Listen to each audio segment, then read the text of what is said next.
Oke, baik Bapak, Ibu, dan rekan-rekan sekalian.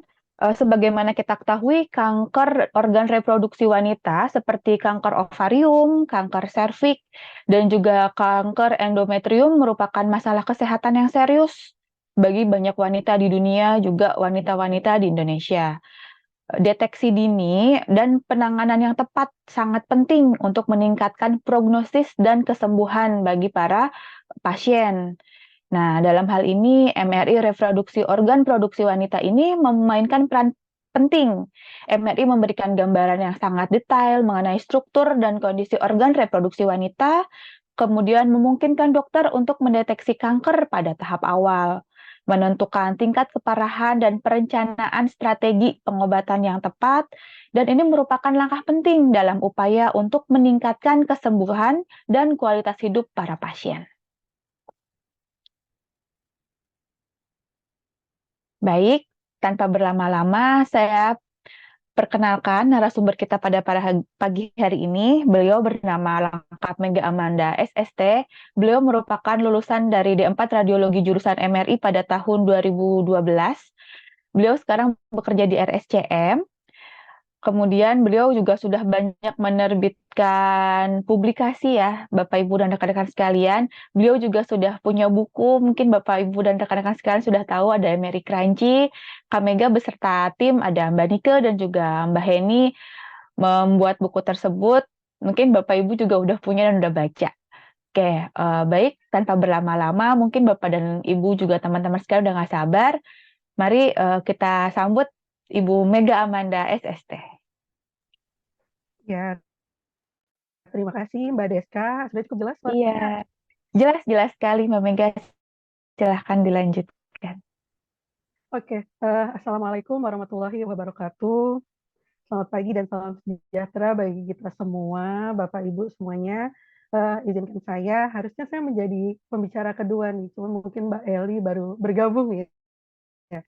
Lagi siap-siap, nggak apa-apa. Izin Mbak Eli, mungkin saya mulai dulu. Eh, izin juga untuk share screen ya.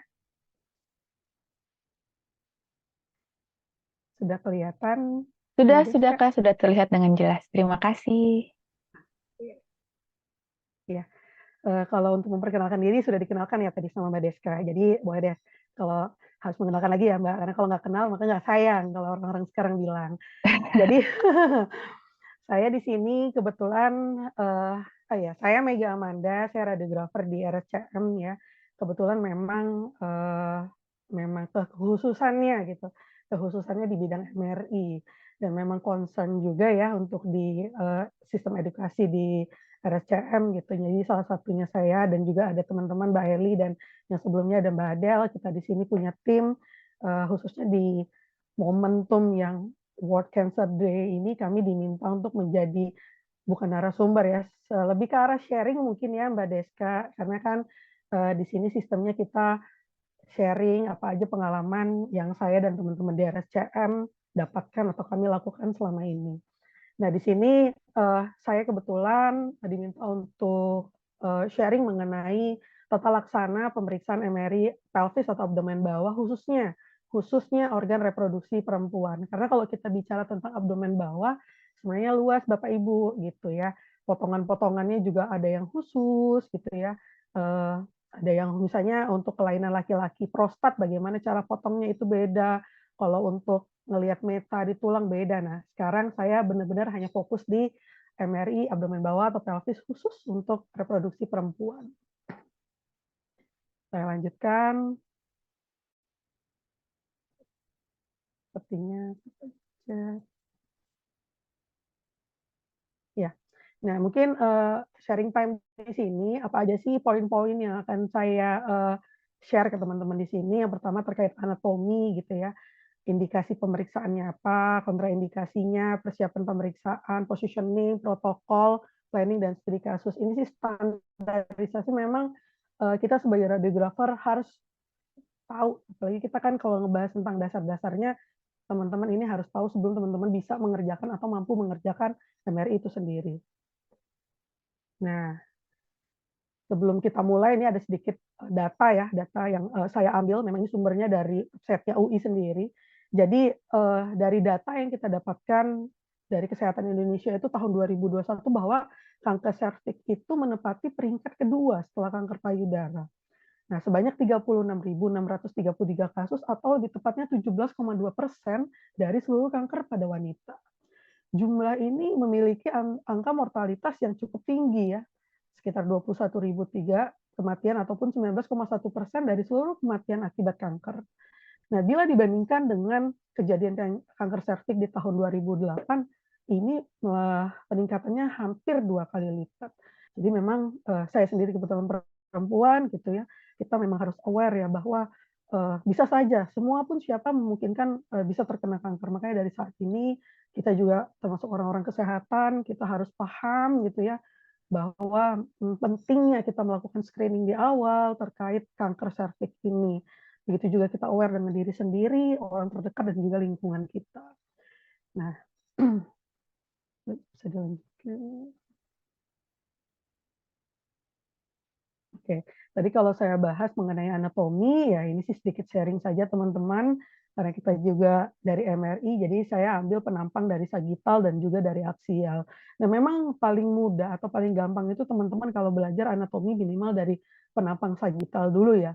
Penampang sagital, nah di sini ada endometriumnya, ada uterusnya, ada serviks, ada vagina, bladder. Nah, kenapa memang ketika awal-awal pun saya sharing dengan teman-teman di lapangan, bahwa teman-teman harus mau belajar dulu anatomi. Kalau sudah tahu anatomi organ-organ di dalam tubuh, jadi mudah nanti ketika teman-teman untuk memposisikan atau memplanning-kan, saya mau ngambil planning apa nih, aksial, berarti batasnya dari mana ke mana.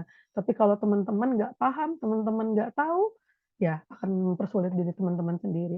Tapi saya yakin sih, ketika pun biasa suka ada mahasiswa datang atau sharing mantan teman-teman tuh biasanya saya bilang, kalaupun kesulitan, sekarang sudah gampang ya, apa-apa kita bisa buka handphone, kita bisa lihat, kita bisa googling, jadi memudahkan teman-teman sambil mengerjakan, sambil cari referensi atau literasi. Mungkin itu aja dari saya. Untuk anatomi ini bisa dilihat, bisa di-googling banyak. Banyak referensi, banyak literasi yang teman-teman bisa dapatkan terkait anatomi. Ya minimal yang tadi saya bilang terkait, karena kita ngebahasnya reproduksi perempuan, organ-organ di dalam reproduksi perempuan ini teman-teman harus paham dan minimal tahu.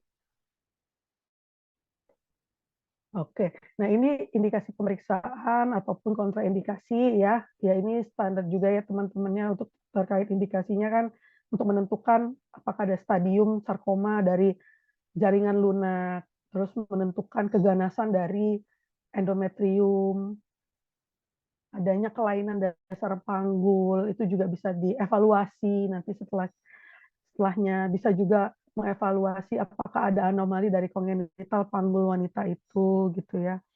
Nah, untuk kontraindikasi sendiri, ini sebenarnya sama ya untuk MRI-MRI yang lain juga pasien-pasien dengan implan, alat pacu jantung, klip aneurisma, kehamilan, klip-klip dan benda asing yang lainnya itu termasuk dalam salah satu kontraindikasi. Nah, mungkin yang ada sedikit sedikit poin tuh di bagian kehamilan ya, karena memang banyak yang bertanya apakah orang hamil boleh di MRI gitu ya. Nah, di sini kenapa saya tulis juga resikonya apa, bagaimana rasio resiko dengan manfaatnya. Nah, biasa pun dianjurkan atau disarankan untuk kehamilan yang sudah memasuki trimester 3 gitu ya.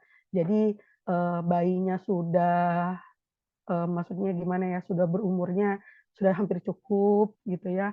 Ibunya juga eh, sudah kuat, maksudnya janinnya gitu ya. Jadi saya rasa ketika dilakukan MRI ini resikonya tidak terlalu besar dibanding dengan kehamilan jika masih yang trimester awal ataupun semester-semester kedua seperti itu. Nah, biasanya memang kalau kasus-kasus kehamilan ini kami juga biasa waktu itu pernah ya melakukan pasien dengan tapi untuk screening bayinya. Jadi screening bayi, ibunya lagi hamil, ya setelah melakukan proses dulu lah ya, anamnesis dan segala macam, kita beritahukan bahwa nanti ada side effect-nya. Nah, ketika pasien itu juga sudah setuju gitu ya, maksudnya sudah menyetujui ya baru kita lakukan. Balik lagi ke pasien jika tidak menyetujui ya kami tidak bisa melanjutkan untuk dilakukan pemeriksaan MRI ini. Nah, bagaimana dengan persiapan pasien? Nah, ini sedikit ini agak concern sih bagi saya dan juga untuk teman-teman semua ya. Mungkin khususnya baik teman-teman di RSCM ataupun di luar RSCM bahwa memang untuk pemeriksaan MRI ini kita perlu melakukan anamnesis gitu ya. Nah, untuk di RSCM sendiri karena kami sudah berstandarisasi GCI gitu ya, eh, sebelum dilakukan tindakan pasien itu harus dianamnesis oleh PPDS ataupun DPJP radiologi. Nah, ada beberapa form assessment yang harus dan wajib ini terisi, baik diisi oleh identitasnya oleh pasien dan juga diisi oleh dokter dan juga tim-tim terkait selama pemeriksaan itu ya. Nah, jadi ada kalau untuk di MRI sendiri ya, di sini ada 4 form gitu ya. Form assessment untuk sebelum tindakan itu yang pertama terkait inform consent atau persetujuan pemeriksaan gitu ya. Jadi pasien harus mengisi data-data diri lengkapnya, terus nanti ada informasi-informasi. Nah, di sini ada poin yang terkait apakah pemasangan implan, pacemaker. Nah, di sini juga ditanyakan di poin 3 ya.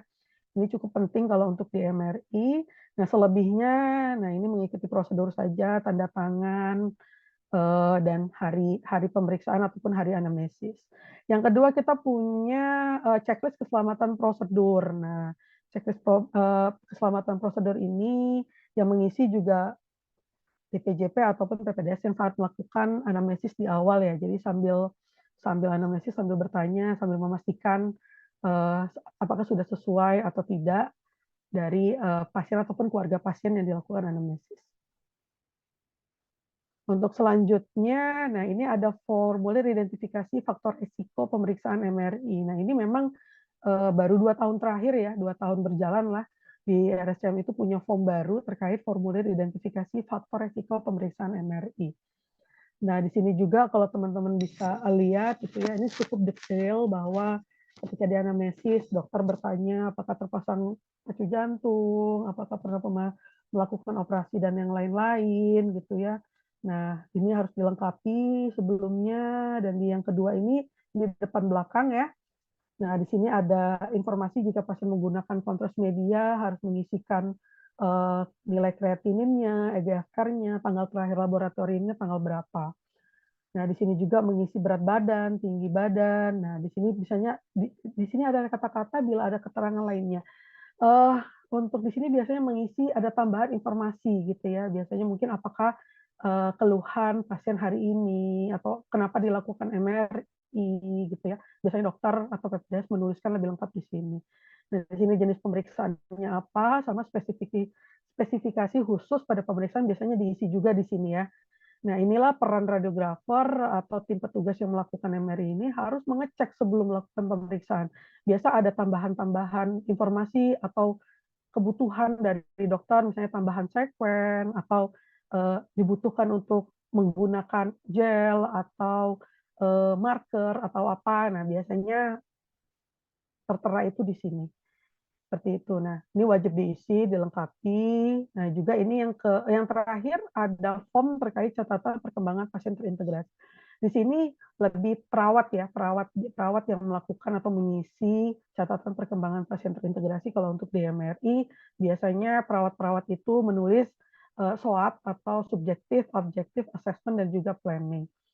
Selain itu juga menuliskan TTV ya, TTV pasien. Jadi memang pasien itu seharusnya sebelum dilakukan tindakan sudah dilakukan tensi dulu, melihat kondisi pasien, keadaan umum pasien, apakah memungkinkan, karena memang relatif pemeriksaan MRI ini cukup lama ya, 30 menit hingga 45 menit. Oke, lanjutkan lagi. Nah, setelah radiografer memastikan bahwa permintaannya sudah di hadapan radiografer, memastikan bahwa kelengkapan data-datanya atau lembaran-lembaran assessment itu sudah lengkap, permintaannya juga jelas, apakah ada tambahan atau tidak, kita panggil pasiennya, kita instruksikan ke pasien untuk melepaskan baju atau pakaian yang ada di dalam tubuhnya, serta barang-barang yang logam atau metal yang ada di tubuh pasien itu semuanya dilepas kecuali pakaian dalamnya. Nah, untuk positioning sendiri ini ada contohnya ya, saya kebetulan ngambilnya dari Mary Master ya.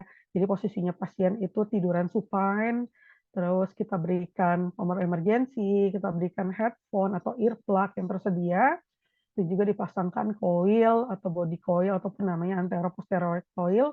Nah, itu di sekitar daerah panggul itu mencakup keseluruhan. Nah, yang paling penting, poin penting itu adalah edukasi. Nah, saya sering sekali menginformasikan ke teman-teman, sharing ke mahasiswa dan yang lainnya bahwa edukasi itu sangat penting kita berikan ke pasien yang akan melakukan MRI. Karena kenapa? Kalau kita hanya Bu, tiduran Pak ini, tapi kita nggak ada komunikasi, nggak ada edukasi, takutnya pasien itu miss gitu ya.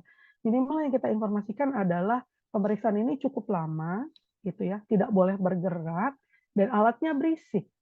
Dengan kita memberikan headphone, bukan berarti berisiknya hilang, tapi hanya meredamkan suara. Nah, bentuk edukasi ataupun bentuk komunikasi yang baik dengan pasien, saya yakin jika kita menginformasikan dengan benar bahwa pasien itu juga relatif akan mengerti gitu. Ataupun kalaupun ada pertanyaan yang kurang jelas bisa ditanyakan sebelum kita melakukan pemeriksaan. Dan pastikan pasien itu kita berikan tombol emergensi ya, karena itu salah satu bentuk komunikasi kita dengan pasien jika pasien merasa pusing selama pemeriksaan atau sesek atau bahkan merasa nyeri hebat gitu kan. Dia nggak mungkin teriak-teriak, kita juga nggak akan dengar. Nah, contohnya dengan menggunakan tombol, kita pastikan 2 kali tekan tombol, nanti kami petugas akan datang ke dalam, seperti itu. Lebihnya untuk sentrasi, kita taruh di tengah-tengah dari koil ya, lalu kita lakukan scanning pemeriksaan.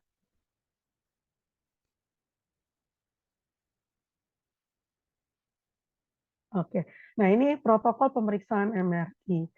Sebagaimanapun, ya kalau ini dari sudut pandang radiografer, kita semua harus sebagai radiografer kita harus tahu nih, ketika kita mau melakukan MRI pelvis, sekuen-sekuen apa aja yang dibutuhkan, apa aja yang kita buat.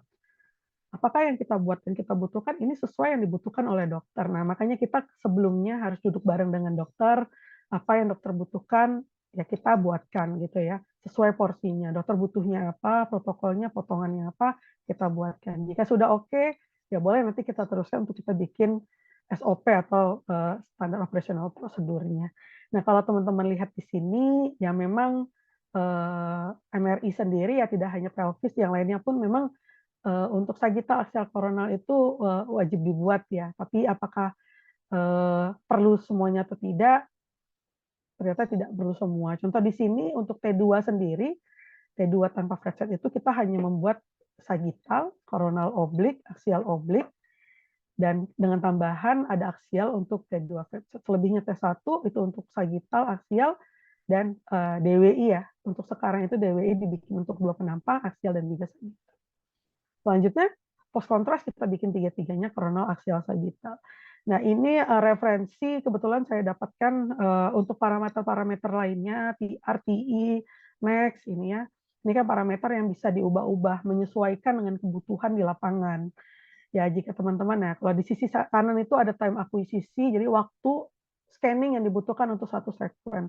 Ya relatif 3 menit sampai 5 menit ya dengan Max 2. Kalau teman-teman mau bikin hasilnya lebih high resolution, mungkin bisa diatur next-nya dengan matriksnya ditambahkan, cuman memang ada kompensasi terkait akuisisi waktu yang akan menambah waktunya juga, seperti itu.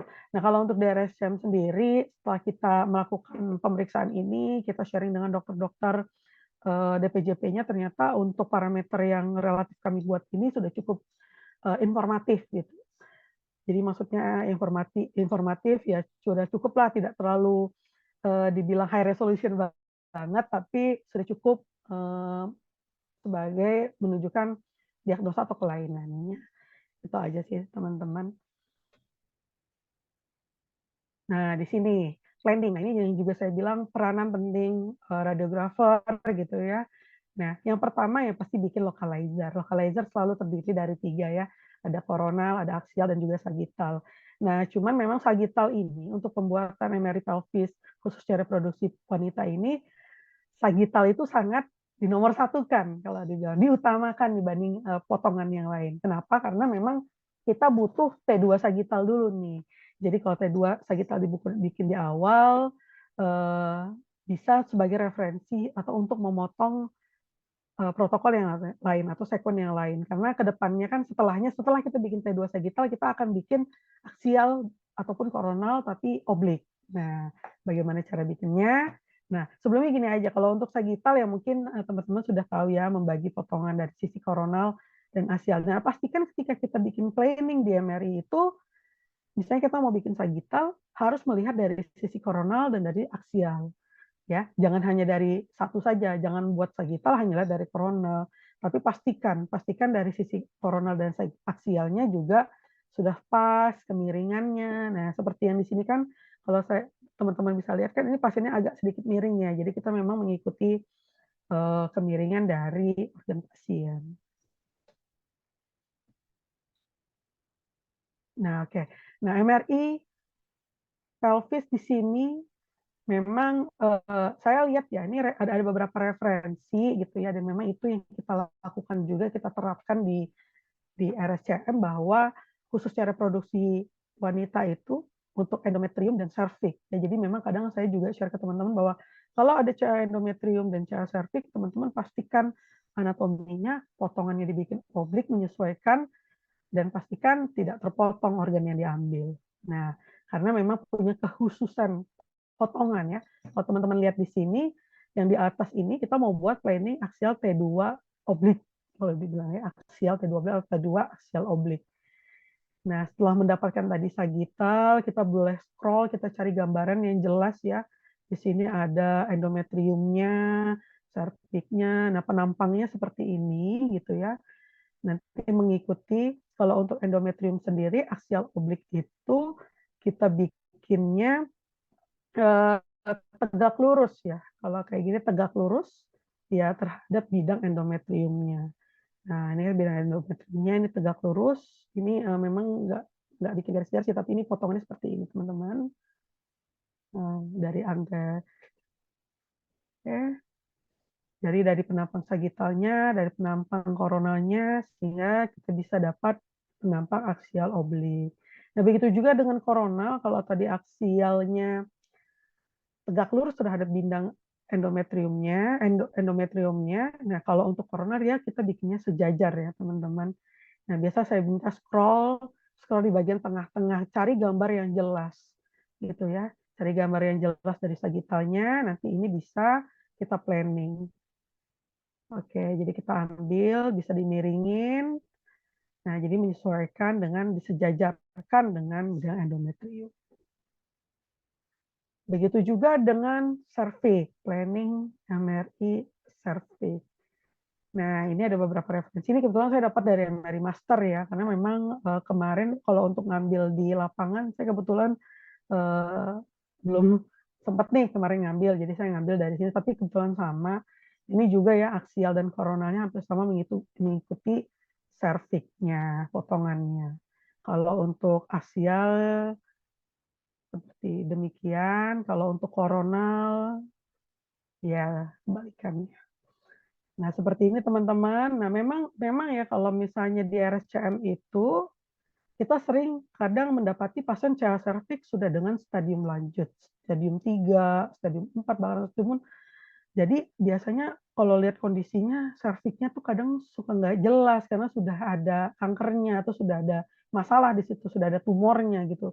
Jadi kadang teman-teman tuh suka agak sulit ya untuk menentukan potongannya benar nggak sih gitu ya. Saya kira-kira bikin aksial obliknya, koronal obliknya benar apa enggak sih gitu ya. Nah, memang teman-teman yang tadi saya bilang ya, kalaupun sering sih saya sendiri jujur nih, saya juga kadang suka ragu gitu ya. Kita fair aja gitu. Kadang yang mana sih serviksnya? Oh, serviksnya sudah nggak beraturan gitu ya. Jadi apakah tetap kita harus potong atau enggak gitu kan? Kadang ya makanya kita coba saling sharing, ataupun kalau teman-teman nggak meyakinkan, boleh panggil PPDS-nya atau ada DPJP-nya, "Dok, mohon maaf apakah benar kami potongannya sudah tepat atau belum?" Khawatir ketika kita nanti melakukan scanning potongannya tidak tepat gitu ya. Itu boleh sambil kita saat mengerjakan, karena MRI itu kan waktunya relatif lama ya. Jadi dalam 30 menit scanning itu kita bisa saja sambil bertanya, sambil googling atau sambil cari referensi yang lain. Itu teman-teman. Nah, ini kalau saya sharing terkait studi kasus, ada, ya mungkin ini sudah berlaku saya rasa tidak hanya di RSCM ya, mungkin di Rumah Sakit Fatmawati, rumah sakit lainnya pun sudah melakukan, sudah lama bahkan melakukan pemeriksaan MRI abdomen bawah pelvis ini dengan menggunakan gel. Begitu juga kami di sini, kasus-kasus tertentu apalagi, menggunakan gel. Nah, gel yang tersedia sendiri di RSCM itu menggunakan Aquasonic 100 untuk ultrasound. Ya memang ini biasanya digunakan untuk di USG juga, bisa juga biasanya kami buat atau kami pakai pada saat mengerjakan MRI dengan menggunakan gel. Nah, kandungan gel ini sendiri sepenuhnya itu adalah air ya, sehingga tidak menyebabkan iritasi ketika dimasukkan ke bagian intravaginanya pasien. Nah, dibutuhkan kurang lebih 50 ml. Nah, juga menggunakan kateter tip untuk memasukkan gel ini ke intravagina. Nah, dengan gel ini sendiri ya, gel intravagina atau gel aquasonic ultrasound ini dapat terjadi distensi vagina sehingga mengoptimalkan evaluasi MRI pada dinding vagina dan kontur luar serviks. Ya kalau tadi saat planning kita lihat kan sumber dari MRI master itu kan tidak menggunakan gel. Nah untuk selanjutnya di sini, nah ini kalau untuk kasus-kasus di RSCM hampir sebagian besar ya teman-teman. Bahkan di RSCM sendiri itu kan kita punya 3 alat MRI dan satu hari itu bisa untuk mengerjakan MRI abdomen bawah khususnya kelainan reproduksi wanita itu bisa 5 sampai 6 pasien sehari gitu ya kita melayaninya. Nah, ini kebetulan saya ada ngambil 2 studi kasus. Yang pertama pasien di umur 61 tahun ya, suspek CA cervix, DD-nya CA endometrium. Nah, ini permintaan DPJP-nya menggunakan gel. Nah, ini seringkali kalau kita melihat di sini kan ini sudah penuh banget ya masanya di daerah cervix, bahkan di endometriumnya juga sudah ramai. Nah, kami juga sempat sharing dengan beberapa DPJP gitu ya, untuk menentukan planning kalau teman-teman ragu ataupun teman-teman seperti benar nggak sih planning yang saya buat ini aksial obliknya. Nah, biasanya kami berpatokan dengan cukup nggak apa-apa informasinya terakhir itu boleh kita mengikuti kemiringan dari gel. Arah gel ini seperti ini, nah nanti kita bikinnya sejajar untuk bidang koronal dan tegak lurus untuk bidang aksial.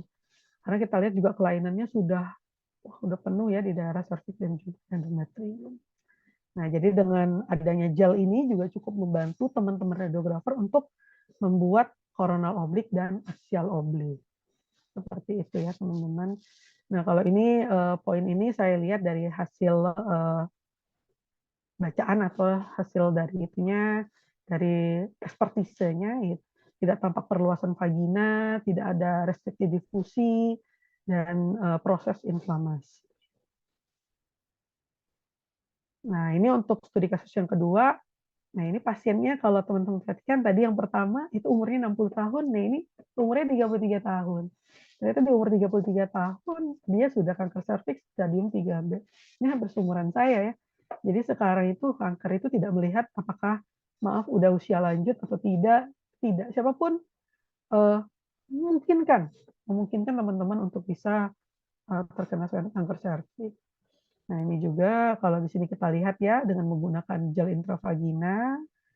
Ini untuk penampang sagitalnya, aksialnya, dan koronalnya. Nah, begitu juga di sini kadang kita kan ragu ya, apakah sudah tepat nih kita memotong aksial dan koronal obliknya. Biasanya saya informasikan, dan saya sendiri pun, jika pasien dengan gel intravagina, oh ya sudah, kita bikin saja mengikuti bidang dari gelnya ini.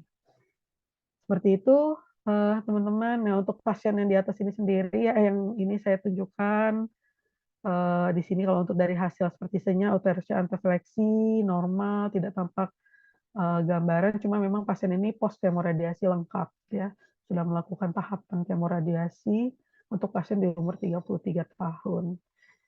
Nah, cukup miris ya teman-teman bahwa memang saya sendiri di umur 30 ini ternyata sudah banyak kasus-kasus CA cervix dan CA endometrium, dan di RSCM itu juga relatif cukup banyak, perharinya bahkan bisa 5 sampai 6 ya, kita hitung saja kalau harian saja sudah banyak, bagaimana bulanan, bagaimana tahunan untuk kasus-kasus kanker serviks ini.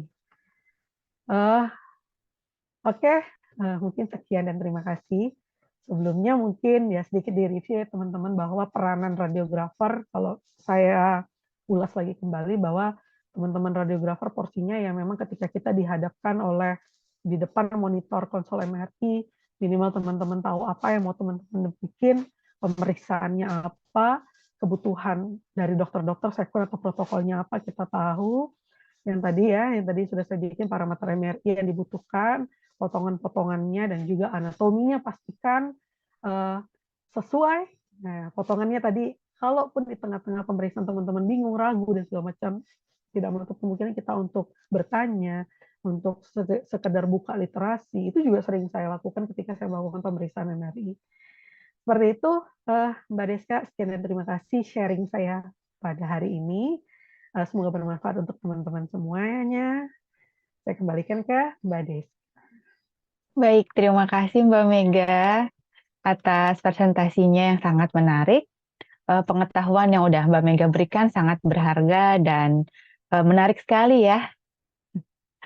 Baik, Bapak Ibu dan rekan-rekan sekalian, sebelum melanjutkan presentasi selanjutnya, saya ingin kembali mengingatkan Bapak, Ibu, dan rekan-rekan sekalian dapat mengajukan pertanyaan di kolom chat. Nanti kita akan rangkum dan menjadikan satu ya di 2 sesi terakhir.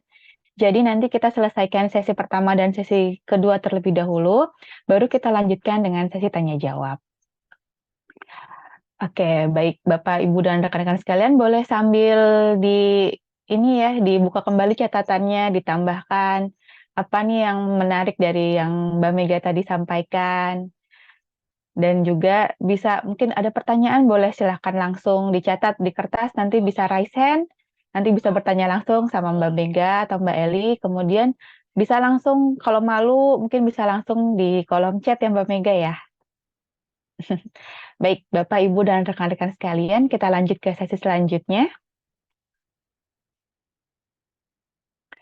Jadi dari awal kita sudah sudah berfokus, kita dari kemarin sudah ke mamografi, sekarang kita berfokus ke MRI. Kenapa sih MRI ini penting sekali gitu? Karena MRI itu memberikan gambaran yang sangat jelas. Kemudian juga dalam webinar kali ini kita akan mendalami bagaimana pemeriksaan MRI memiliki peran yang krusial dalam mendeteksi serta memonitor kanker payudara dan penyakit-penyakit organ reproduksi wanita. Kanker payudara semakin meningkat di Indonesia, namun deteksi dini menjadi tantangannya. MRI payudara menjadi penting karena dapat mendeteksi kanker pada tahap awal, memberikan gambaran yang detail, dan membantu dalam perencanaan pengobatan yang tepat. Oke, dengan meningkatnya pemahaman dan penggunaan teknologi ini diharapkan peningkatan tingkat kesembuhan dan kualitas hidup bagi pasien dan penderitanya tuh meningkat. Oke, kita sapa pembicara kita yang kedua, Mbak Eli Amalia. Halo Mbak Eli, Halo Mbak Deska, bagaimana kabarnya? Kedengaran jelas? Alhamdulillah baik. Mbak Deska Masya baik? Allah, Alhamdulillah baik. Walaupun kita satu rumah sakit, kita udah lama banget ya Mbak nggak ketemu. Nggak ketemu. Masya Allah. Mbak Deska Oke, juga maaf ya. Terima kasih loh. Gak apa-apa Mbak Eli. oke, baik. Sebelumnya saya perkenalkan dulu pembicara kita selanjutnya ada Mbak Eli Amalia. Beliau lulusan D4 Teknik Radio Diagnostik dan Radioterapi jurusan MRI ya Mbak ya. Iya. Beliau sudah bekerja di RSCM mulai dari tahun 2008. Beliau juga pernah menjadi pembicara utama dalam pelatihan MRI yang diadakan oleh RSCM. Dan masih banyak lagi mungkin yang kita belum tahu nih dari Mbak Eli. Oke, selanjutnya kita langsung saja kepada Mbak Eli. Waktu dan tempat kami persilahkan. Terima kasih Mbak Deska. Kita coba share screen ya. Ya, silahkan.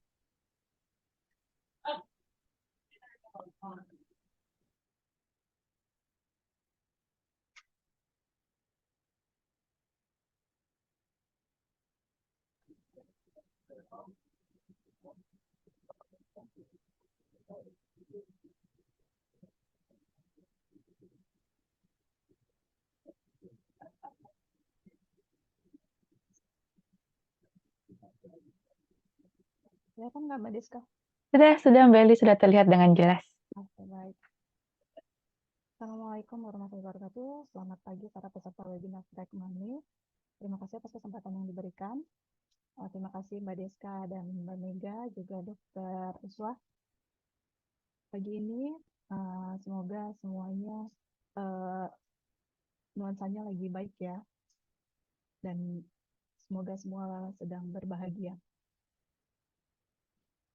Saya akan memaparkan mengenai materi MRI Brace, khususnya MRI Brace Dynamic Contrast Enhance sebagai lanjutan dari pemaparan teman-teman sebelumnya, yaitu mengenai mamografi.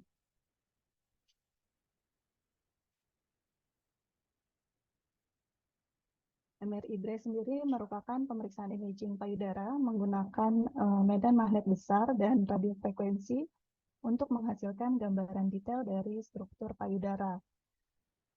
Merupakan modalitas imaging yang sangat diperlukan bersama mamografi dan USG dalam mengevaluasi kelainan payudara.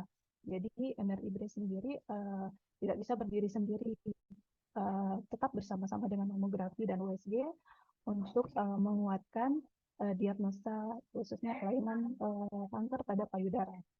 MRI Brace memiliki sensitivitas yang lebih tinggi dalam mendeteksi kanker payudara dibandingkan dengan mamografi dan USG, sehingga menjadikan MRI sebagai pilihan imaging pilihan dalam mengkarakterisasi lesi apakah jinak atau ganas, bahkan bisa untuk menentukan staging dari kanker. Indikasi-indikasi untuk dilakukannya pemeriksaan MRI Brace diantaranya digunakan sebagai screening pada wanita yang berisiko terkena kanker payudara. Kemudian sebagai evaluasi lanjutan setelah didapat diagnosa kelainan pada mamografi dan atau USG. MRI juga bisa dilakukan sebagai evaluasi setelah tindakan operasi, biopsi, radiasi, ataupun pengobatan kemoterapi. Juga khususnya menilai stabilitas implan silikon pada pasien yang terpasang implan silikon pada payudara. Kemudian, meskipun memiliki sensitivitas yang lebih baik, tetapi MRI Brace sendiri juga memiliki kontraindikasi sehingga tidak dapat dilakukan pemeriksaan MRI Brace, yaitu pada pasien sama seperti penjelasan Monika sebelumnya, yaitu yang terpasang alat pacu jantung, cochlear implant, dan metal lain dalam tubuh. Kemudian pada pasien yang tidak mampu atau berisiko jika diposisikan prone pada breast coil. Kontraindikasi juga pada pasien yang berukuran tubuh besar sehingga tidak dapat masuk ke dalam bor magnet. Pada pasien dengan status kehamilan, untuk rasio risiko dan manfaat akan dinilai kembali, ditinjau kembali apakah urgensi untuk pemeriksaan. Tapi sampai saat ini sih masih belum ada ya laporan umum ini.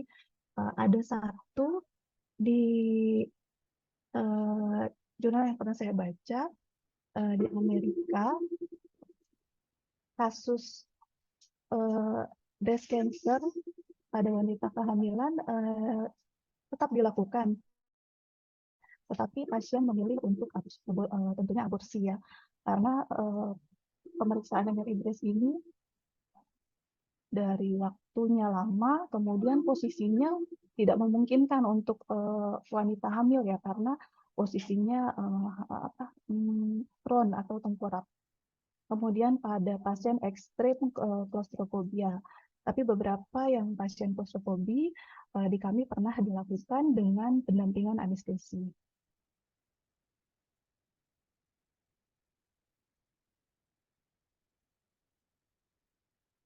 Kapan optimal time dilakukannya pemeriksaan MRI Brace? Pada pasien pramenopause itu dijadwalkan pada minggu kedua setelah hari pertama hari terakhir atau hari ke-7 sampai 15 pada siklus menstruasi. Hal ini untuk mencegah kekeliruan diagnosa atau misinterpretasi karena efek hormonal pada payudara selama masa sebelum dan saat menstruasi, di mana kelenjar-kelenjar payudara akan mengalami pembesaran sehingga bisa mengaburkan enhancement dari lesi. Jadi fibroglandula ya itu membesar, sehingga kalau hasil gambaran MRI sama enhancement-nya dengan lesi yang akan kita nilai.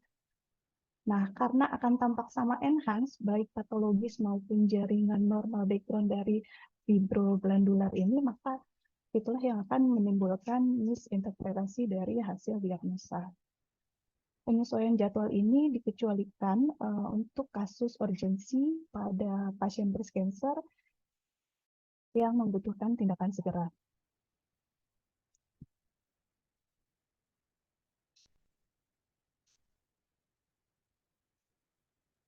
Yang menjadi tantangan dalam MRI breast adalah khususnya bagi kita teknologis ya, kita tuh harus menghasilkan gambar yang berkualitas tinggi, tapi sekaligus menjaga kenyamanan pasien agar tetap tenang sampai akhir pemeriksaan. Mengapa? Karena pada pasien pada MRI breast, posisi pasien itu prone, yang tentunya tidak pasti pasien akan merasa tidak nyaman ya, karena untuk pemeriksaannya lama, terus area dari bor gantry juga merupakan pengalaman baru ya mungkin bagi mereka, sehingga membuat faktor-faktor yang akhirnya menimbulkan rasa tidak nyaman. Sehingga memposisikan pasien dengan tepat dan bisa tenang selama pemeriksaan itu adalah kunci bagi kita para teknologis atau radiografer untuk menghasilkan gambaran seluruh payudara dengan baik.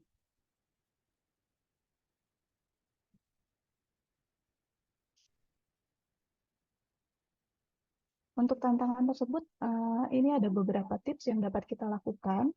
Saya dapat dari artikel Stephanie Cannon. Kita dapat melakukan agar menghasilkan gambaran yang high quality.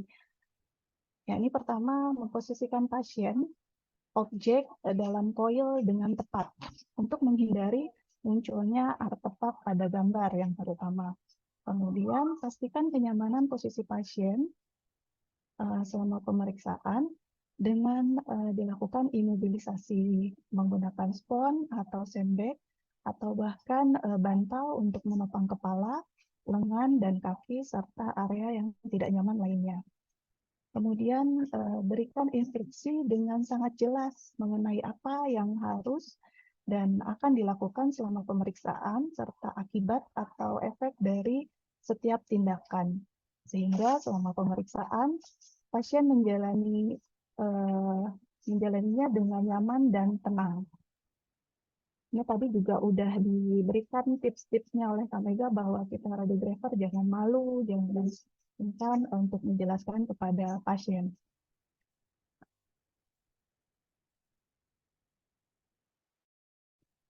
Selanjutnya adalah menciptakan hubungan dengan pasien. Maksudnya ini adalah dengan sedikit obrolan santai, itu bisa menambah kenyamanan pasien. Kenapa harus menciptakan hubungan dengan pasien? Karena hampir sebagian besar pasien yang datang untuk MRI breast biasanya dalam keadaan khawatir, karena pasti dia sedikit sudah mengetahui tentang penyakitnya. Dengan menciptakan hubungan akrab, diharapkan pasien yang tadinya gugup atau tegang bisa rileks dan tenang selama pemeriksaan. Kemudian menjadi teknologis yang profesional tentunya. Kita adalah breast imaging teknologis yang profesional.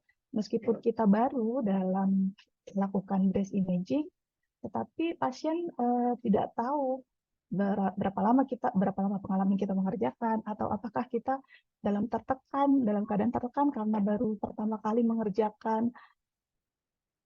Tentunya pasti mereka tidak tahu. Oleh karenanya, kepercayaan diri dan profesionalisme kita itu akan membuat pasien lebih nyaman dan percaya. Jadi mengerjakannya pun kita bisa dengan tenang juga tentunya. Kalaupun ada kesulitan, kita bisa mencari solusi dengan tenang sambil ya kenyamanan pasien di dalam ruangan itu juga tetap terjaga. Setelah membuat keakraban, kenyamanan, kita juga tetap harus membuat batasan agar pasien mengerti dan dapat mengikuti apa yang kita sampaikan, baik itu instruksi atau informasi. Kalau kita membuat batasan antar pasien dengan kita teknologis, sehingga dia dapat mengerti mana yang harus diikuti ataupun tadi obrolan santai. Biasanya kalau beberapa pasien kita ajak ngobrol yang terlalu santai, ada beberapa yang keterusan. Misalnya jadi makin manja, jadi makin over ketakutannya. Justru malah bikin kemungkinan untuk gagal dilakukan. Jadi meskipun setelah membuat keakraban dan kenyamanan, tetap harus ada batasan antara pasien dengan kita agar lebih jelas apa yang kita instruksikan sehingga diikuti dan dilakukan.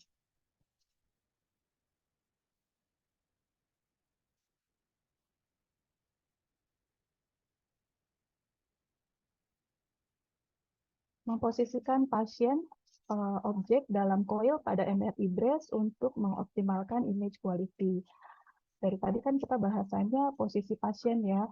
Jadi kalau setelah pasien dibuat tenang, objek yang akan kita periksa nih pastinya kalau yang punya badannya, yang punya objeknya sudah tenang, pastinya dia juga nanti kita bisa ambil gambarannya tentunya dengan baik karena hampir sebagian besar gambaran baik itu dipengaruhi oleh pergerakan dari pasien.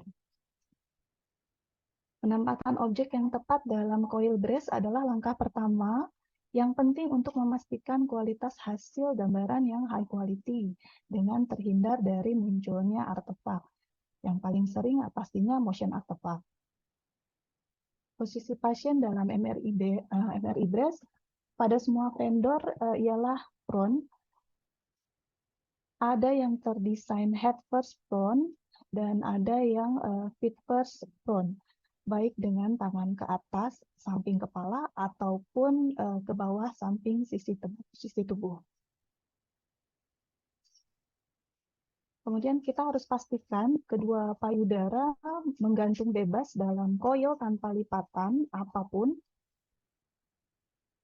Ini adalah contoh di mana kita teknologis dapat membantu pasien memastikan kembali agar lipatan-lipatan biasanya area lemak perut ya, kalau misalnya kita tidak pastikan dia akan terlipat dan ikut masuk ke dalam cup coil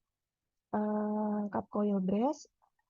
Selain membuat artefak pada gambaran, tentunya akan membuat pasien juga menjadi tidak nyaman. Nanti selama pemeriksaan memungkinkan pasien untuk mengangkat-angkat badan, merubah posisi, atau bahkan mengangkat kepala.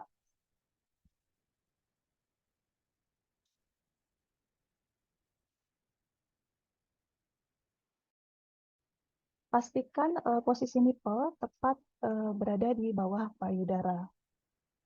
Hal ini untuk memudahkan radiologis ataupun klinisi yang menggunakan hasil gambaran kita dalam menentukan lokasi lesi dan mencocokkan dengan hasil mamografi atau USG. Ini adalah contoh dari beberapa vendor untuk posisi pasien feet first prone dengan tangan ke atas, juga ada yang tangan ke bawah. Tentunya dengan posisi feet first ini sebenarnya sangat membantu bagi pasien dengan klaustrofobi, tapi tidak menjadi, tapi yang bagi teman-teman yang memiliki modalitas dengan posisi pasien head first prone, kita masih bisa mengoptimalkannya dengan tips trik yang tadi telah disebutkan, bonding dengan pasien dan juga dengan keprofesionalan kita. Insya Allah pasien yang klaustrofobi atau sedikit-sedikit klaustrofobi menjalani pemeriksaan bisa dengan tenang.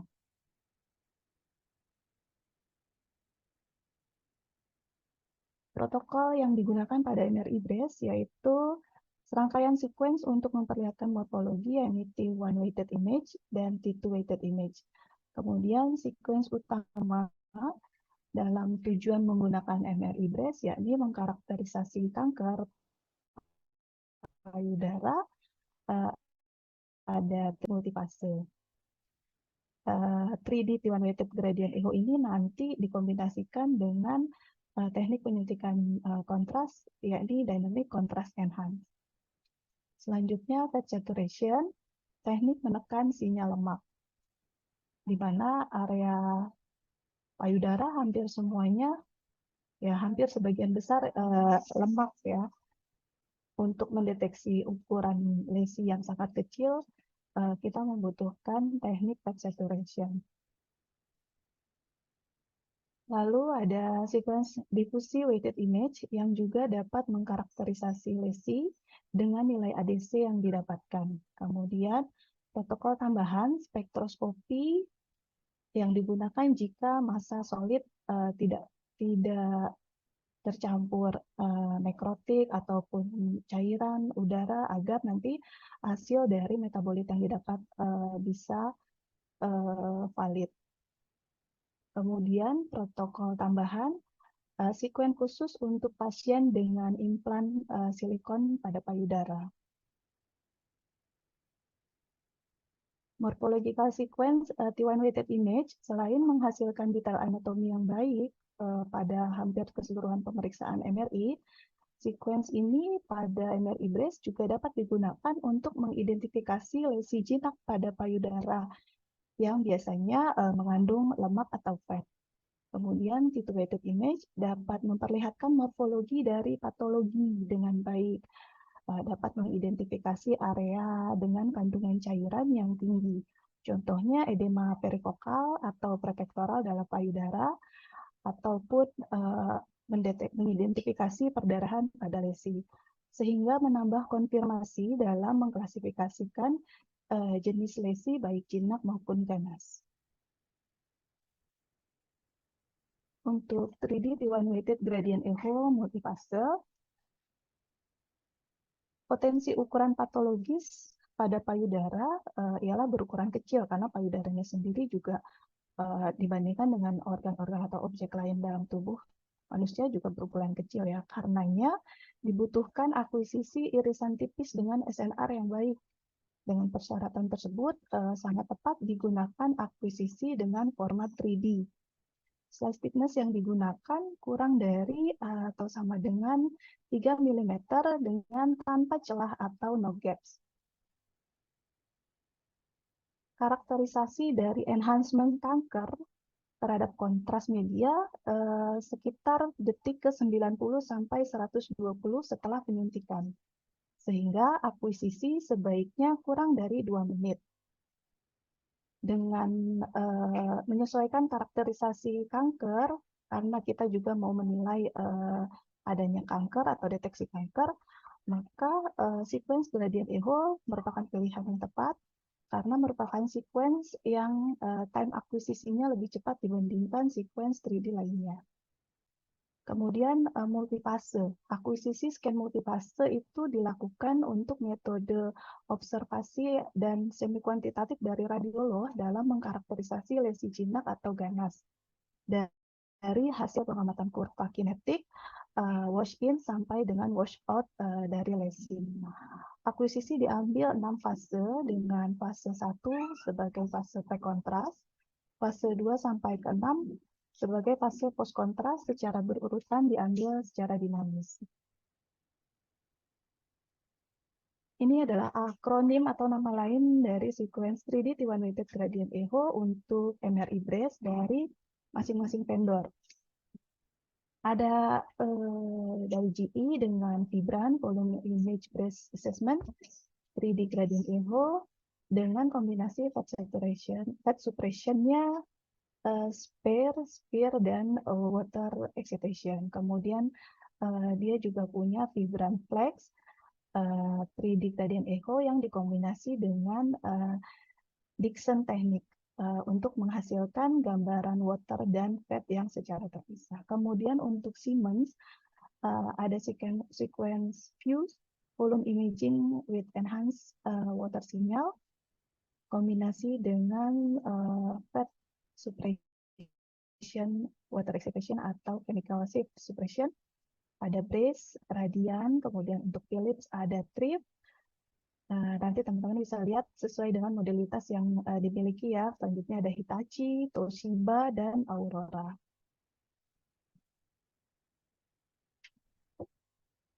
Untuk fat saturation, teknik ini digunakan untuk menekan sinyal dari jaringan lemak guna meningkatkan visibilitas jaringan atau struktur lain yang diinginkan, sehingga berguna di area di mana lemak dapat mengganggu interpretasi gambar NRI.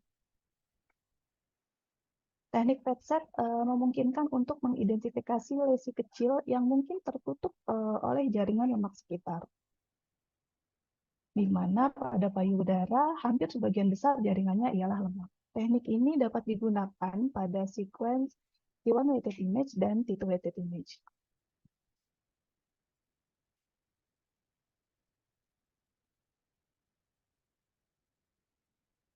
Ini adalah frekuensi resonansi untuk water, fat, dan silikon.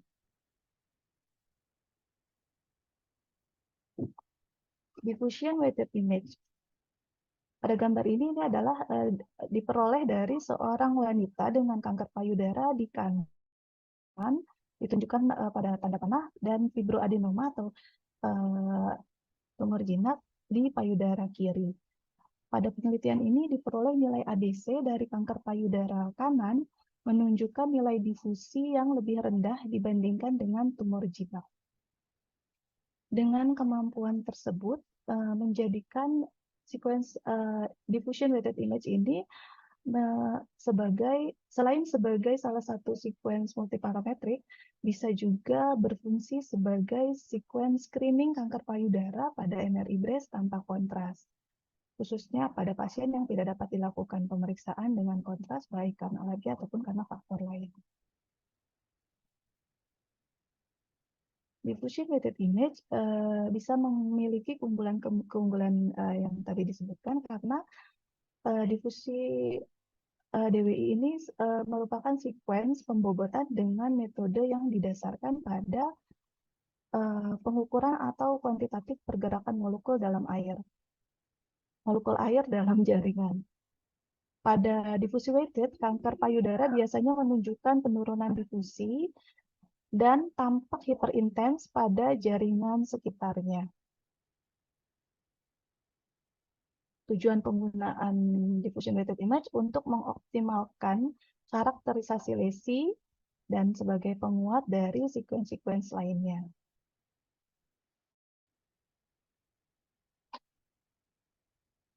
Ini protokol tambahan spektroskopi digunakan untuk meningkatkan tingkat akurasi diagnostik pada kanker payudara. Akuisisi dilakukan setelah kontras enhancement untuk investigasi metabolisme dari kanker tersebut. Sinyal metabolit yang dinilai dalam voxel MRI yang mencakup lesi payudara ialah sinyal totakolin yang berada pada resonansi 3,2 ppm dan lipid yang berada pada resonansi 1,3 ppm.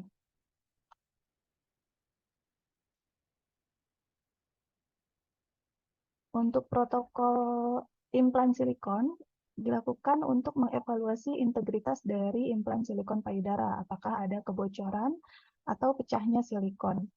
Untuk mengevaluasi lesi pada jaringan payudara yang menggunakan implan silikon.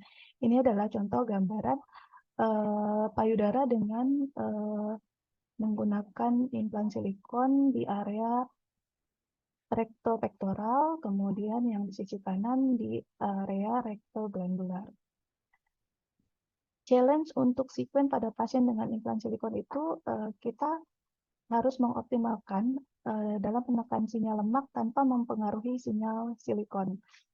Dari gambar tadi yang di PETSET saturation sebelumnya, terlihat sinyal letak posisi frekuensi resonansi dari lemak dan silikon itu sangat berdekatan. Kalau untuk 1,5 Tesla, lemak itu berada di resonansi 220 Hz, kemudian untuk silikon 300 Hz. Sehingga kalau kita bisa mengoptimalkan, silikon dapat tervisualisasi dengan baik. Solusi terbaiknya itu nanti biasanya penggunaan sekuen dengan inversion recovery untuk menekan sinyal lemak, sedangkan untuk water ataupun silikon nanti dengan menggunakan metode selective water suppression ataupun selective silicon suppression. Ini adalah adjustment yang untuk sequence silikon, implan silikon. Biasanya dibutuhkan sekuen yang menghasilkan gambaran bright silicon. Kita biasa juga menyebut dengan sequence bright silicon. Dilakukan penekanan sinyal untuk fat dan water, seperti yang dijelaskan sebelumnya. Untuk fat atau lemak, kita lakukan dengan inversion recovery, karena itu lebih homogen dalam menekan sinyal lemak. Kemudian untuk water sendiri, kita lakukan dengan adjustment pada sistem center frekuensi dengan mengatur tick mark pada area atau resonansi water. Kemudian untuk sequence yang menghasilkan dark silicon, adjust dari sistem center frekuensi ke peak silikon di area 300 Hz kalau untuk 1,5 Tesla. Sequence bright silicon tujuannya untuk mengevaluasi integritas silikon, kebocoran atau pecahnya silikon. Kemudian untuk dark silicon, untuk evaluasi lesi di sekitar payudara dengan implan. Ini adalah hasil gambaran sequence bright silicon dengan fat dan water tersupresi, kemudian dark silicon dengan fat water juga tersupresi. Untuk dynamic contrast enhance, teknik penyuntikan atau sekaligus teknik akuisisi gambar yang diambil secara serial sebelum dan sesudah injeksi kontras, sehingga variasi sinyal AMR dapat direkam untuk setiap gambaran. Pada MRI breast dilakukan 6 fase, kemudian setelah fase 1 diambil, ada break untuk injek kontras, lalu fase kedua sampai ke-6 diambil sebagai fase post kontras. Untuk dynamic contrast enhance, radiologis akan mengamati pola enhancement dan area vaskular yang abnormal dari serangkaian gambar yang diperoleh selama sebelum dan sesudah injeksi kontras tersebut. Dengan melacak atau tracking serapan hingga keluarnya zat kontras wash in sampai wash out pada serangkaian gambar yang diperoleh, teknik ini dapat membantu membedakan atau mengkarakterisasi lesi yang benign dan malignan, di mana mamografi dan USG mungkin tidak dapat melakukannya. Kinetic Enhancement Curve sebagai tindakan post-processing terhadap gambar serial dari Dynamic Contrast Enhance dilakukan pada software MinCurve. Ini adalah hasil gambar hasil gambaran dari kurva kinetik. Ada 3 tipe yang didapat dari memprosesing hasil gambaran dari Dynamic Contrast Enhance. Untuk tipe 1, progressive or persistent,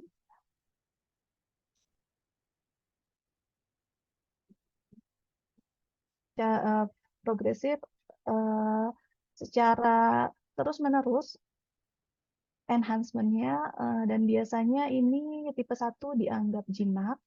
Untuk kemungkinan lesi ganas yang memiliki pola enhancement seperti ini sangat kecil. Kemudian tipe 2, polanya seperti dataran tinggi atau plateau, enhancement awal tinggi, kemudian stabil sampai fase akhir. Untuk tipe 2 ini waspada untuk keganasan. Kemudian kurva yang ketiga, tipe 3 disebut pola washout, memiliki serapan enhancement yang relatif cepat dan menunjukkan penurunan enhancement menjelang akhir fase. Untuk tipe 3 dianggap sangat mengarah ke ganasan. Kurva-kurva ini diperoleh dengan melakukan ROI, region of interest, pada lesi yang dicurigai dan akan menghasilkan kurva yang tadi dijelaskan.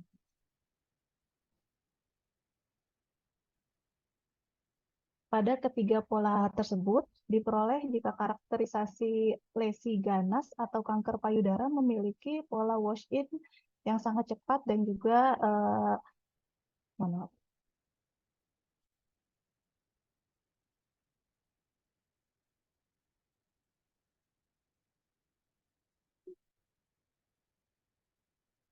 wash-in dan wash-out-nya sangat cepat. Sebelumnya sudah dibahas pemilihan sequence 3D gradient echo. Jika kanker memiliki sifat enhancement di detik ke 90 sampai 120, sehingga waktu akuisisi scanning sebaiknya 2 menit agar waktu enhancement dapat terekam dan dapat menginterpretasikan sesuai sifat keganasan. Yang sebelah kanan ini adalah contoh jika waktu akuisisi scan lebih dari 2 menit, di mana peningkatan serapan enhancement yang begitu cepat tidak tercatat, dan ini membuat misinterpretasi dari hasil kurva jika untuk menilai lesi ganas.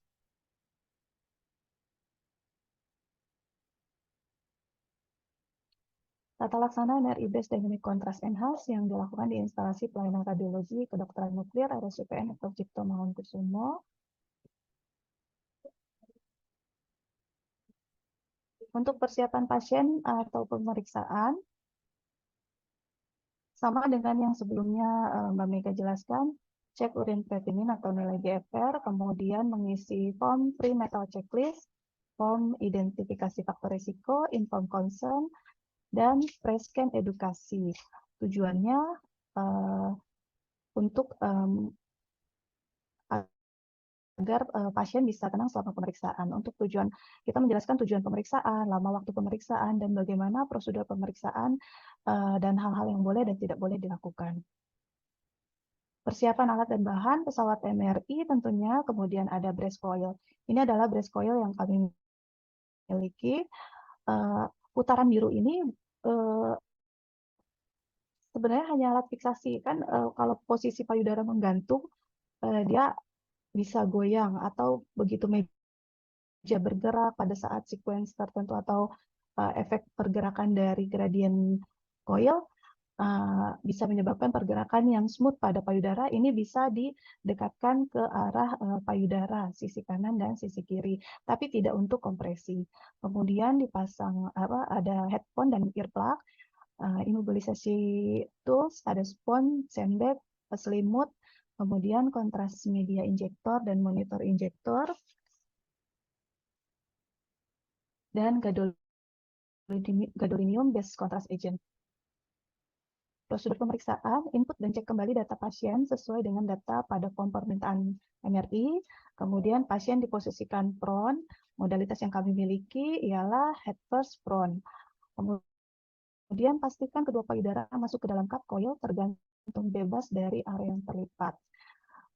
Kenyamanan posisi kepala pasien ini biasanya jadi krusial juga karena waktu MRI yang begitu lama dengan posisi tengkurap, biasanya pasien itu merasa pegal area leher dan kepala.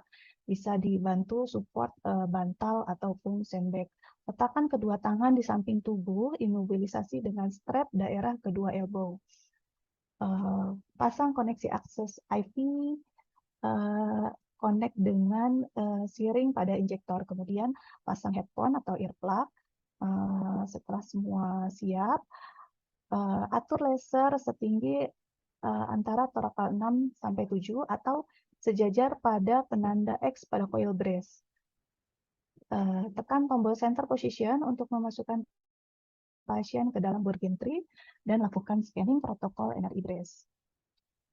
Protokol MRI brace yang kami lakukan untuk pre-kontras, triplen localizer axial sagittal coronal T2-weighted fat saturation aksial, T1-weighted fat set aksial, kemudian T1-weighted fat set left sagittal dan right sagittal, kemudian T1-weighted dan T2-weighted aksial, dan dilanjutkan diffusion-weighted image. Untuk protokol tambahan, jika pasien menggunakan implan silikon ditambah dengan sekuen yang memperlihatkan bright silikon dan dark silikon. Untuk post kontras, kita menggunakan 3D T1-weighted gradient echo multifase aksial dengan dynamic contrast enhance. Kemudian 3D T1-weighted image gradient echo selanjutnya untuk fase delay. 3D T1-weighted image fat saturation right sagittal dan left sagittal ini dibuat salah satu sesuai dengan klinis pada pasien. Biasanya sequence ini kita gunakan untuk referensi dalam membuat protokol spektroskopi. Jika tidak memungkinkan ataupun tidak dibuat spektroskopi, kita juga biasanya tidak membuat. Kemudian T1-weighted fat saturation right sagittal dan left sagittal. Kemudian dilakukan dynamic contrast enhance 6 fase. Satu fase sebagai pre-kontras, kemudian break untuk inject kontras otomatis ya, itu dari fase 1 ke break otomatis, kemudian setelah delay untuk break untuk injeksi otomatis dilanjut ke fase 2 sampai ke 6. Untuk scan planning aksial, FOV mencakup seluruh kedua payudara dari axillary tail sampai dengan inframammary fold. Kemudian pastikan pada plane sagittal atur sejajar dengan payudara. Pada plane koronal kita pastikan atur sejajar dengan nipple kanan dan kiri. Untuk banyaknya slice, pastikan mengcover seluruh payudara. Fase direction yang kita gunakan ialah right to left untuk menghindari artefak dari chest dan heart motion. Sehingga artefak chest dan heart motion yang tidak bisa dihindari itu kita tidak bisa singkirkan, tapi kita arahkan ke kanan dan kiri agar cakupan area payudara tidak terganggu oleh artefak tersebut. Kemudian aksial DWI masih sama karena pengambilan plannya juga aksial. Di sini fase direction-nya kita gunakan anterior to posterior untuk menghindari artefak akibat udara atau gap antara jaringan payudara kanan dan kiri.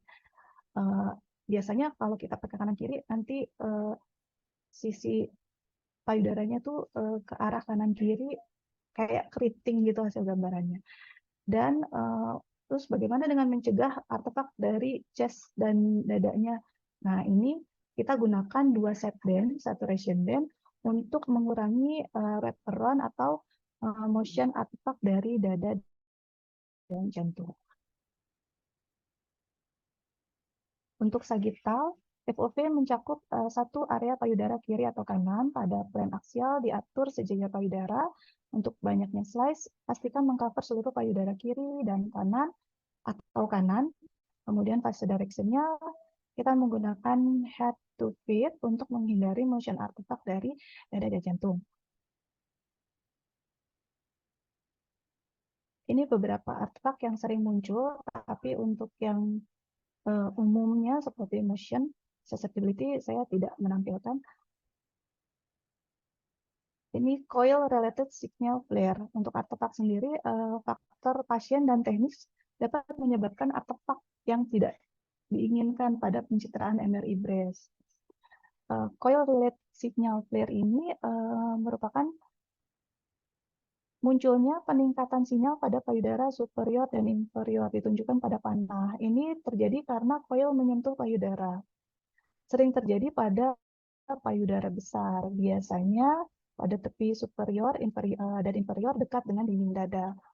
Kalaupun kan pastinya memang nempel ya dengan coil, tapi kalau dia tidak terlalu besar payudaranya, gambaran peningkatan sinyal ini tidak di area yang akan kita identifikasi.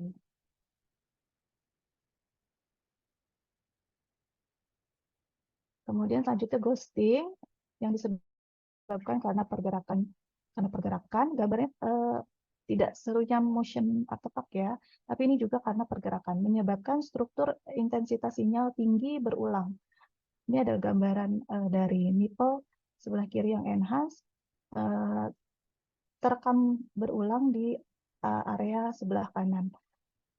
Ini bisa terjadi di seluruh gambar sesuai dengan arah fase encoding yang kita pilih, yaitu right to left. Solusinya adalah lakukan kembali scan dengan edukasi ulang atau imobilisasi kembali. Background enhancement, nah ini terjadi pada pasien yang di-scan dalam siklus menstruasi.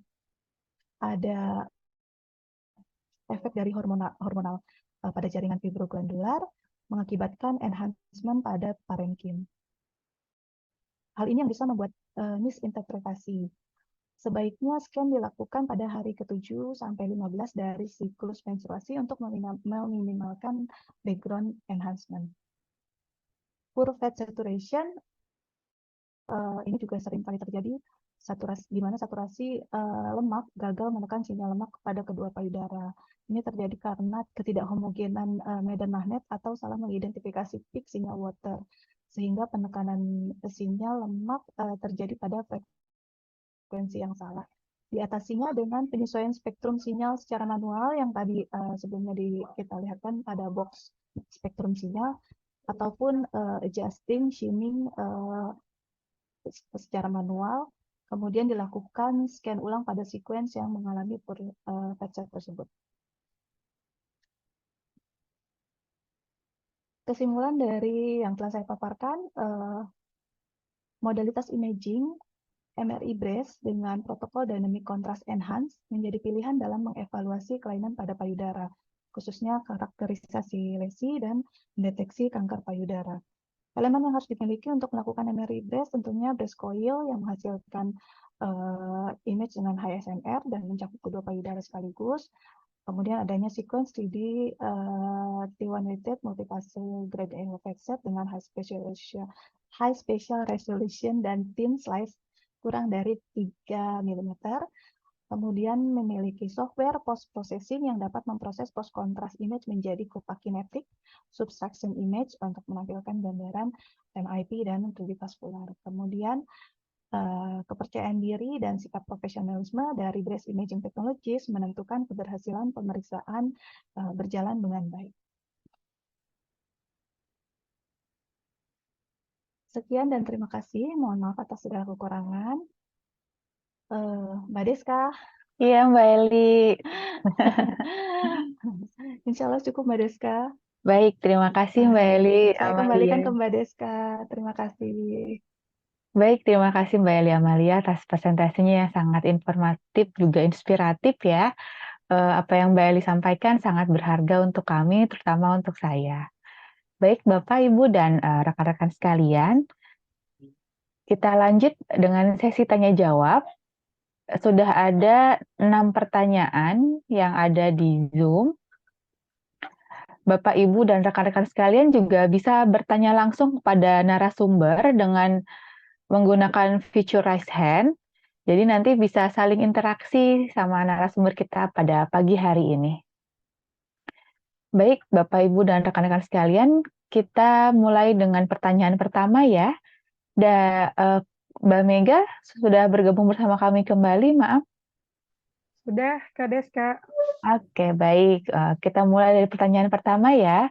Dari Nani Hernani, izin bertanya, untuk melakukan pemeriksaan MRI, apakah harus ada gejala atau bisa kapan untuk CA cervix dan CA endometrium? Terima kasih. Baik, Mbak Mega, mohon dijawab pertanyaannya. Oke, coba saya jawab ya. Sebelumnya, salam kenal Bu Nani Hernani. Gitu. Kalau tadi saya baca, dan ini kebetulan saya juga bisa baca di sini ya, Kak Deska ya, berarti apakah untuk pemeriksaan MRI, khususnya CA cervix dan endometrium ini, harus ada gejala kah baru kita melakukan pemeriksaan MRI, atau ada waktu-waktu tertentu? Seperti itu mungkin pertanyaannya ya. Iya, betul. Kalau dari saya, mohon nanti koreksi ya, karena di sini juga banyak senior saya nih, termasuk Mbak Eli. Mbak Eli itu senior saya, tuh banyak belajar sama Mbak Eli. Di sini prinsipnya kan MRI itu adalah pemeriksaan penunjang gitu ya. pemeriksaan penunjang pasca tindakan. Nah, memang keseringan itu pasien-pasien yang pasca kemoradiasi, atau pasca post radiasi gitu ya, baru kita lakukan pemeriksaan MRI untuk menilai dan mengevaluasi jaringan soft tissue. Nah, MRI sendiri tidak kucuk-kucuk pasien datang langsung diminta untuk MRI gitu ya. Biasanya kan pasien dengan keluhan dulu nih, misalnya kenapa keluar darah terus menerus misalnya. Terus nanti datang ke poli bedah, nanti disuruh coba dicek dulu Bu, atau mungkin ada pemeriksaan lain misalnya biopsi dulu gitu ya. Terus apakah USG dulu. Jadi proses untuk di MRI itu panjang. Jadi bukan berarti pasien datang langsung dokter menentukan MRI nih, ini udah pasti MRI-nya abdomen bawah gitu ya. Enggak. Jadi melalui tahapan-tahapan dan biasanya memang MRI ini untuk khususnya saya serviks dan saya endometrium ini justru setelah tindakan. Apa yang tindakan sebelumnya pasien pernah lakukan? Keseringan kalau Mbak Deska sendiri kan sering ya, pasien dengan post kemoradiasi gitu ya. Nah, Iya, biasa betul. diminta tuh untuk MRI. Nah, jadi MRI ini kapan? Ya biasanya itu bertahap dan prosesnya panjang. Setelah pasien melakukan tindakan yang lain dulu, USG dulu, biopsi dulu gitu ya, cek lab dulu. Nah, untuk menentukan itu baru dilakukan MRI. Seperti itu Bu Nani jawabannya. Ya, jadi mungkin maksudnya Bu Nani buat check up gitu kali ya Kak Mega ya. Cuma mungkin karena kosnya terlalu mahal, bisa lewat USG dulu gitu ya Kak Mega ya. Ya, kalau untuk Oke. kalau bicara dengan kos betul. Kosnya relatif ya, memang di angka Iya. jutaan untuk pemeriksaan MRI ini sendiri. Oke, baik kita lanjut ke pertanyaan selanjutnya boleh? Boleh, boleh, boleh. Ini dari Kaliza Fauzia. Izin bertanya kepada Kak Mega. Jika MRI pelvis dengan klinis CA endometrium dan kelainannya itu ada massa yang ukurannya sangat besar, apa tetap dipotong dengan slice thickness tipis atau boleh diperbesar misal menjadi 4 atau 5 mili? Tadi kan 3 mili ya Kak Mega ya? Untuk planning aksial dan kronalnya dipotong oblik mengikuti endometriumnya atau dipotong lurus saja. Terima kasih. Ya, Boleh boleh. silahkan dijawab Mbak Mega. Halo Kakak Liza. Pertanyaannya cukup bagus ya. Ini benar-benar yang terjadi di lapangan gitu. Nah, memang kalau kita kembali lagi, kalau kita lihat-lihat literasi atau literatur, memang ada yang bilang slide thickness itu tidak baku 3 mili gitu. Bisa 3 sampai 4, 4 sampai 5, ataupun bahkan untuk abdomen bawah ada yang literasi 3 sampai 4 mili. Jadi tidak saklek di 3 mili. Nah, tapi berbeda untuk pengalaman kita khususnya di RSCM ya, karena memang waktu itu kita melakukan meeting dengan tim GIT, gastrointestinal, khususnya kebetulan itu pokjanya kepala instalasi kita ya, dan ketika kami diskusi, beliau bilang tidak, sepertinya untuk ini kelainan-kelainan yang banyak terjadi di RSCM juga, kita putuskan kita menggunakan 3 mili gitu. Jadi untuk slide thickness kita tidak bisa menambah jumlahnya seperti literasi-literasi yang lain atau jurnal-jurnal lain. Kita saklek ke 3 mili, tapi bagaimana dengan ukurannya besar? Bukan berarti menambahkan slide thickness-nya, Kak, tapi kita menambah jumlah slice, ya. Menambah jumlah slice. Mungkin standarnya biasa Kakak bikinnya 30 atau 35. Nah, karena lihat kelainan pasien ini ternyata besar gitu ya. Nggak mungkin kita tetap paksakan di settingan awal parameter itu dengan 30 slice dengan slide thickness 3 mili, tapi dengan kita tambahkan jumlah slice-nya. Nah, tapi itu dengan menambahkan slice berarti menambahkan waktu akuisisi. Seperti itu.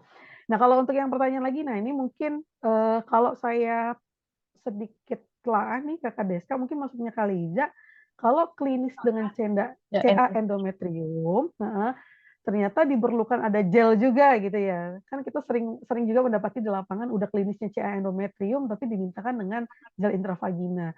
Nah, kira-kira mau ngikutin gelnya atau mau ngikutin endometriumnya? Biasa gitu ya. iya, iya betul. Kebanyakan dapat pertanyaan kayak gitu tuh. Kak Mega gimana nih? Kalau misalnya kita lihat, nah, memang benar teman-teman balik lagi ke kita lihat posisi sagitalnya dulu. Nah, ketika kita nggak bisa menyamakan semua pasien potongnya sama gitu loh. Ya, jadi kita lihat kelainannya. Ada juga loh CA endometrium tapi dia post hysterectomy. Ah, Berarti iya. kan dia CA endometrium tapi dia sudah tidak ada lagi uterusnya. Bisa jadi kan? Iya, iya Nah, betul jadi Kak. kan Jadi saya nggak bisa saklek juga bilang harus mengikuti, enggak. Jadi kita lihat dulu kelainannya Kak Liza, Kakak Deska. Nah, kita lihat kelainannya, kita scan dulu sagital, ya, kita pastikan sagital tipis untuk T2, baik T2 biasa ataupun T2 fat cell, kita lihat nih. Tapi kalau cek endometriumnya atau uterusnya masih ada, endometriumnya tervisualisasi, ya berarti kita bikinnya aksial mengikuti endometriumnya. Tapi kalau pasiennya ternyata nggak ada nih, nggak ada, udah ternyata udah diangkat, kan posisterotomi misalnya kan, atau ternyata dilihat nggak jelas nih, ragu kita kan tidak tervisualisasi dengan baik, ya silakan mengikuti kemiringan dari gelnya ataupun dibikin true aksis juga, aksis koronal atau aksis sagital itu boleh. Itu mungkin Kak Deska dari saya. Oke, baik. Jadi kita kembali ke dokter ya Kak ya. Kan karena dokter yang baca, jadi kita kembalikan ke beliau-beliau ya Kak ya. Well, pada Oke. prinsipnya kita lihat dulu karena kondisi pasien A dengan B belum tentu sama. Iya, Belum tentu kelainannya tervisualisasi atau organnya tervisualisasi dengan baik untuk sebagai guiding kita bikin planning axial maupun coronal oblique. Seperti itu mungkin dari saya, Kak Deska. baik. Terima kasih Kakak Mega. Ini ada pertanyaan selanjutnya. Kita lanjutkan boleh? Ini dari Kak Rizka Puji Kusuma. Assalamualaikum warahmatullahi wabarakatuh. Izin bertanya, timing yang tepat untuk menganjurkan pasien postpartum, ibu menyusui atau ibu ekseptor KB hormonal yang dicurigai atau suspek CA mamae untuk melakukan MRI breast cancer kapan? Serta adakah persiapan khususnya? Ini pertanyaan untuk Mbak Eli ya. Mbak Eli minta tolong dijawab. Siap. Waalaikumsalam warahmatullahi wabarakatuh, Mbak Rizka Puja Kusuma. Seperti yang dijelaskan sebelumnya, eh, waktu yang tepat itu kita menghindari waktu saat menstruasi, di mana hormonal pada payudara tentunya akan mengganggu gambaran dari MRI. Sebenarnya nggak MRI aja yang terganggu, pada mamografi pun juga bisa terganggu, bisa menyebabkan misinterpretasi baik itu positif maupun negatif ya. Misalnya sebenarnya tidak ada tapi bisa dianggap positif cancer, ataupun ada tapi karena tertutup dengan enhancement dari background yang penyebab hormonal tersebut akhirnya didiagnosa negatif false, jadi normal gitu.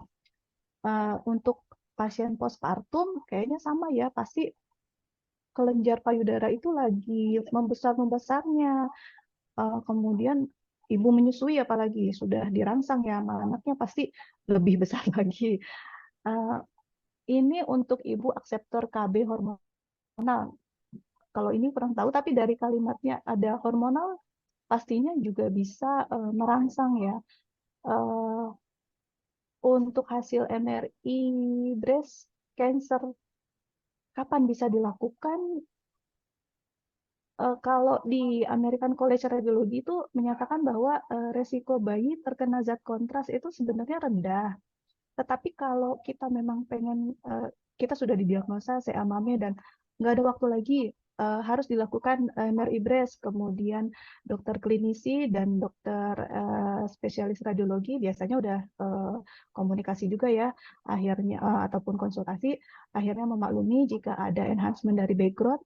Nah, tapi kita pada saat sudah ditentukan jadwalnya, kita khawatir gitu akan nanti gimana susu anak kita ataupun diri kita sendiri. Jika Anda khawatir, hentikan menyusui selama 12 sampai 24 jam setelah MRI. Nah, penghentian menyusui ini akan membantu memberi waktu bagi tubuh untuk menghilangkan kontras. Nah, kalau misalnya terus gimana nanti sebelumnya ataupun pada saat kita pemeriksaan gimana? Kita bisa pumping dulu, kita bisa pompa ASI dulu, membuang ASI dulu, atau membuang ASI setelah dilakukan kontras ataupun pumping ASI itu kita bisa lakukan jika memang kita harus melakukan MRI breast, tetapi kita khawatir akan status kita yang menyusui anak kita ataupun hal lain.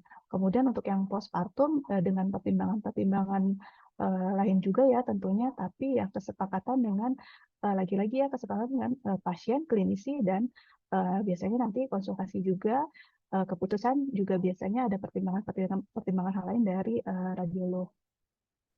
Untuk persiapan khususnya sama tuh kayaknya menentukan waktunya aja juga kesiapan pasien ya kayaknya. Demikian Mbak Rizka Pujakusuma, semoga terjawab. Ya, baik. Terima kasih Mbak Eli. Berarti tapi kalau memang pasiennya sangat urgent, tadi Mbak Eli juga udah jelaskan, boleh dilakukan saja ya Mbak Eli ya?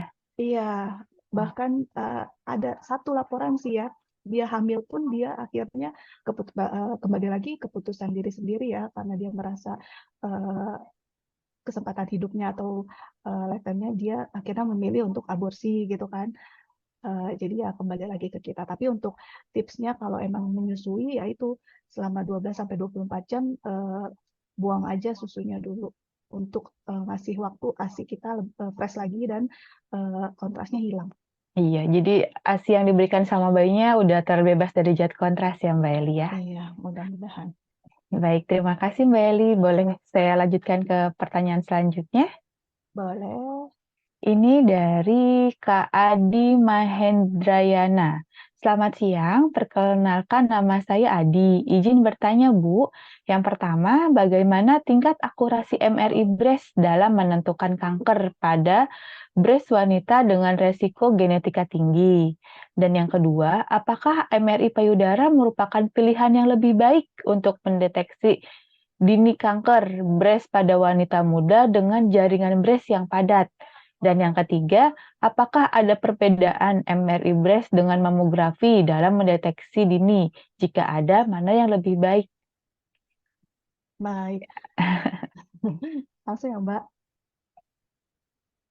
Selamat siang, Mas Adi ya. Iya, Untuk yang pertama, bagaimana tingkat akurasi MRI breast dalam menentukan kanker pada breast wanita dengan risiko genetika tinggi? Tentunya tingkat akurasinya dibandingkan mamografi dan USG seperti yang dijelaskan. Untuk College Amerika aja dan negara lain pun sudah menyatakan MRI breast merupakan pilihan utama, pilihan penting. Apalagi untuk wanita dengan yang berisiko genetika tinggi terhadap kanker payudara. Jadi tingkat akurasinya tinggi ya dibandingkan modalitas yang lain. Kemudian yang kedua, apakah MRI payudara merupakan pilihan yang lebih baik untuk deteksi dini kanker breast pada wanita muda dengan jaringan breast yang padat? Kalau deteksi dini kanker breast, berarti kita kategorikan wanita ini belum ada indikasi ditemukan ataupun mempunyai risiko genetika ya. Kalau untuk deteksi dini kanker dengan pertimbangan yang tadi Mbak Deska sebutkan untuk secara cost gitu ya, kayaknya masih lebih baik untuk mamografi ya.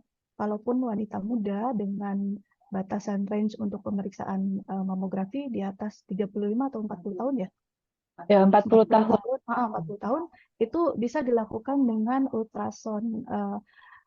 Jadi mamografi dan USG meskipun jadi gini, MRI pilihan yang tepat nih untuk karakterisasi kanker.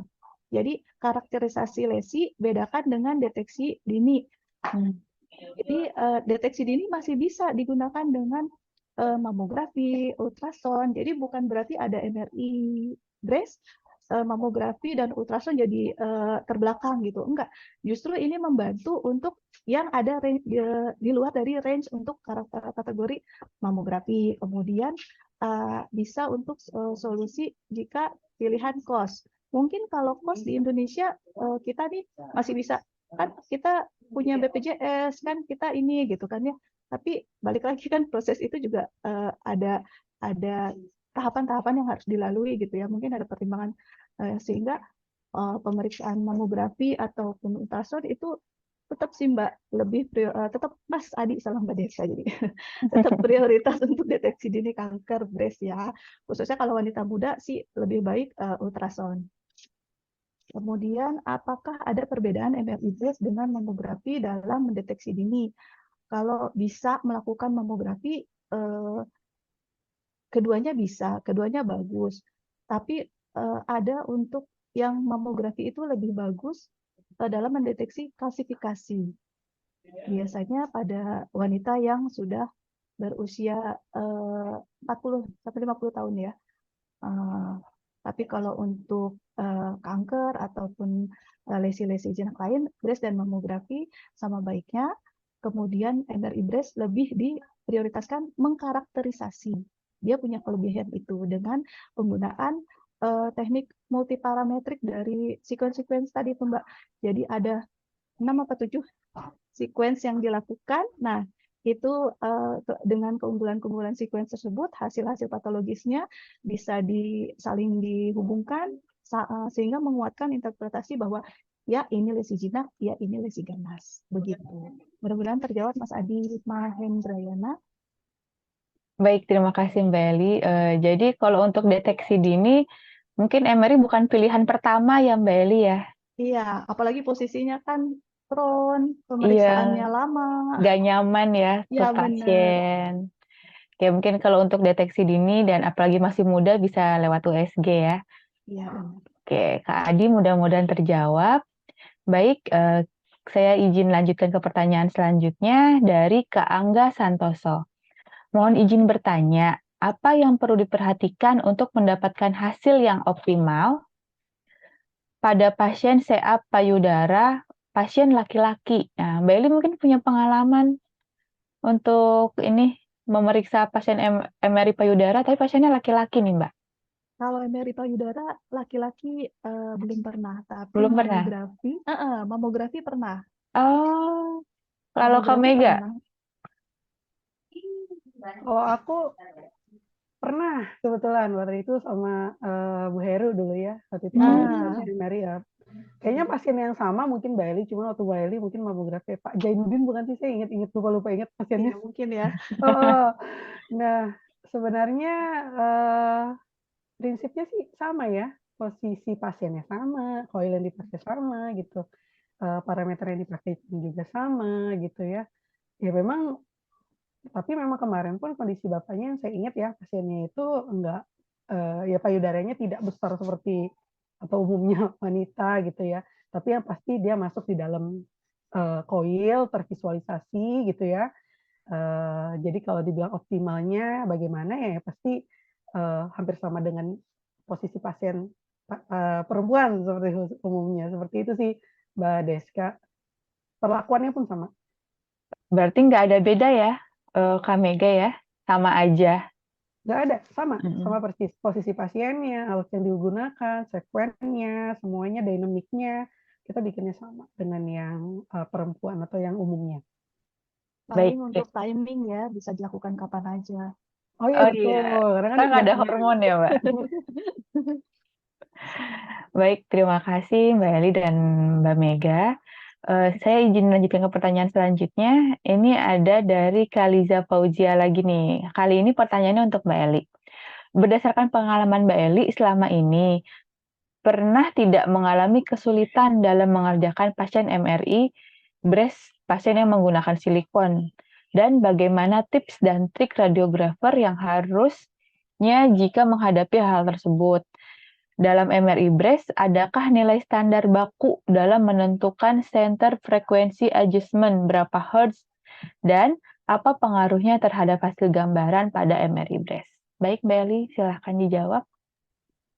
Baik, Mbak Liza Fauzia, kalau tips dan trik radiografer itu yang tadi dijelaskan untuk silikon dan tanpa silikon sama ya, kita bangun kedekatan dengan pasien supaya nyaman. Lagi-lagi posisi pasien, karena posisi pasien sendiri kalau kita suruh posisi prone dengan waktu selama itu pastinya tentunya kita tidak nyaman ya, apalagi dia dengan kelainan yang dia alami.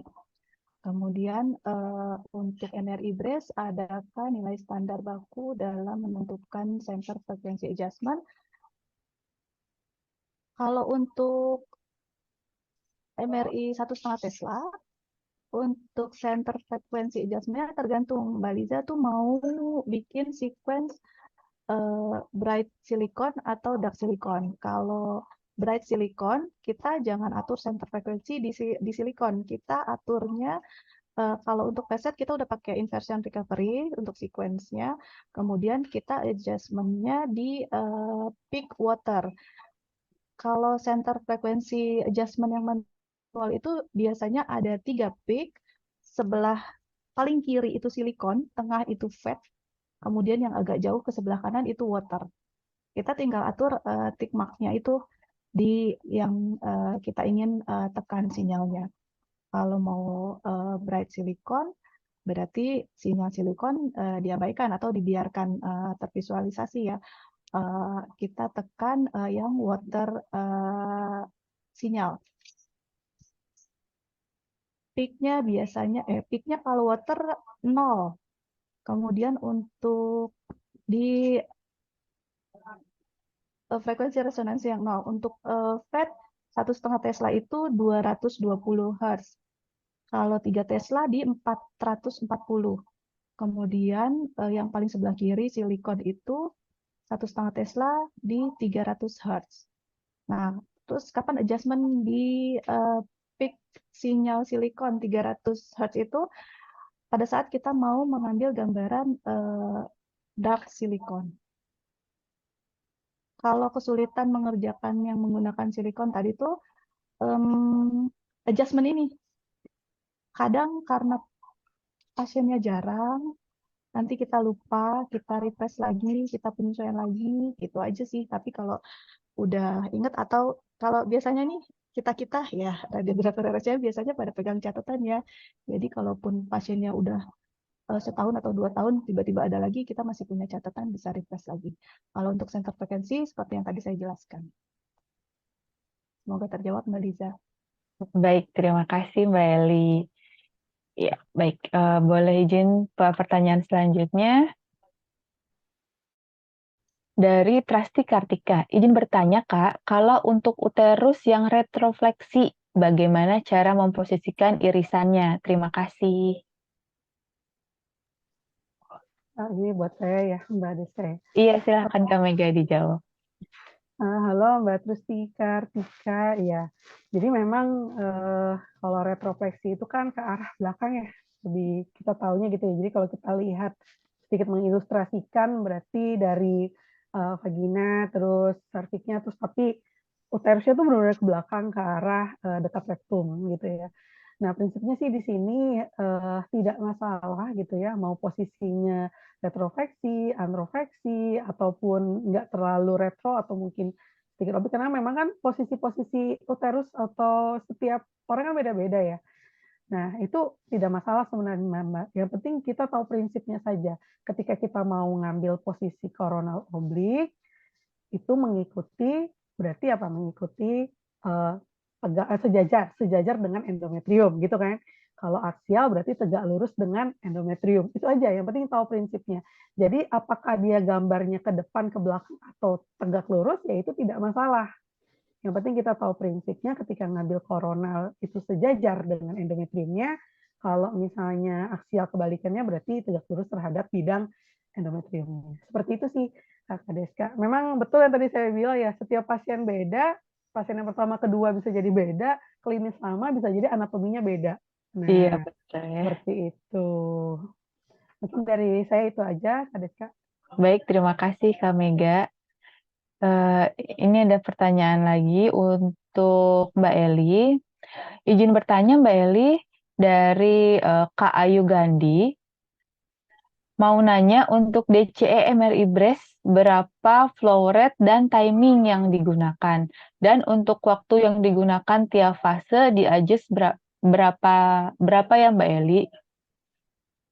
Baik, untuk Mbak Ayu Gandhi, kalau flow rate-nya sendiri bisa 1 sampai 2 mililiter per second. Kalau kami menggunakan 2 mililiter per second. Untuk adjust timingnya, berdasarkan referensi karakterisasi dari lesi ganas itu kan dia mulai enhancement dari penyuntikan kontras itu di detik ke-60 sampai 90 sampai 120 ya. kalau kita menggunakan tujuan MRI ini mengkarakterisasi lesi ganas itu, uh, adjust setiap fase itu jangan lebih dari 2 menit. Tadi di slide juga saya menampilkan ya kalau nggak salah adjustment-nya itu untuk akuisisi time-nya itu kurang dari 2 menit agar pada saat fase 1 sebagai prekontras, delay untuk injek kontras, kemudian langsung diambil fase kedua.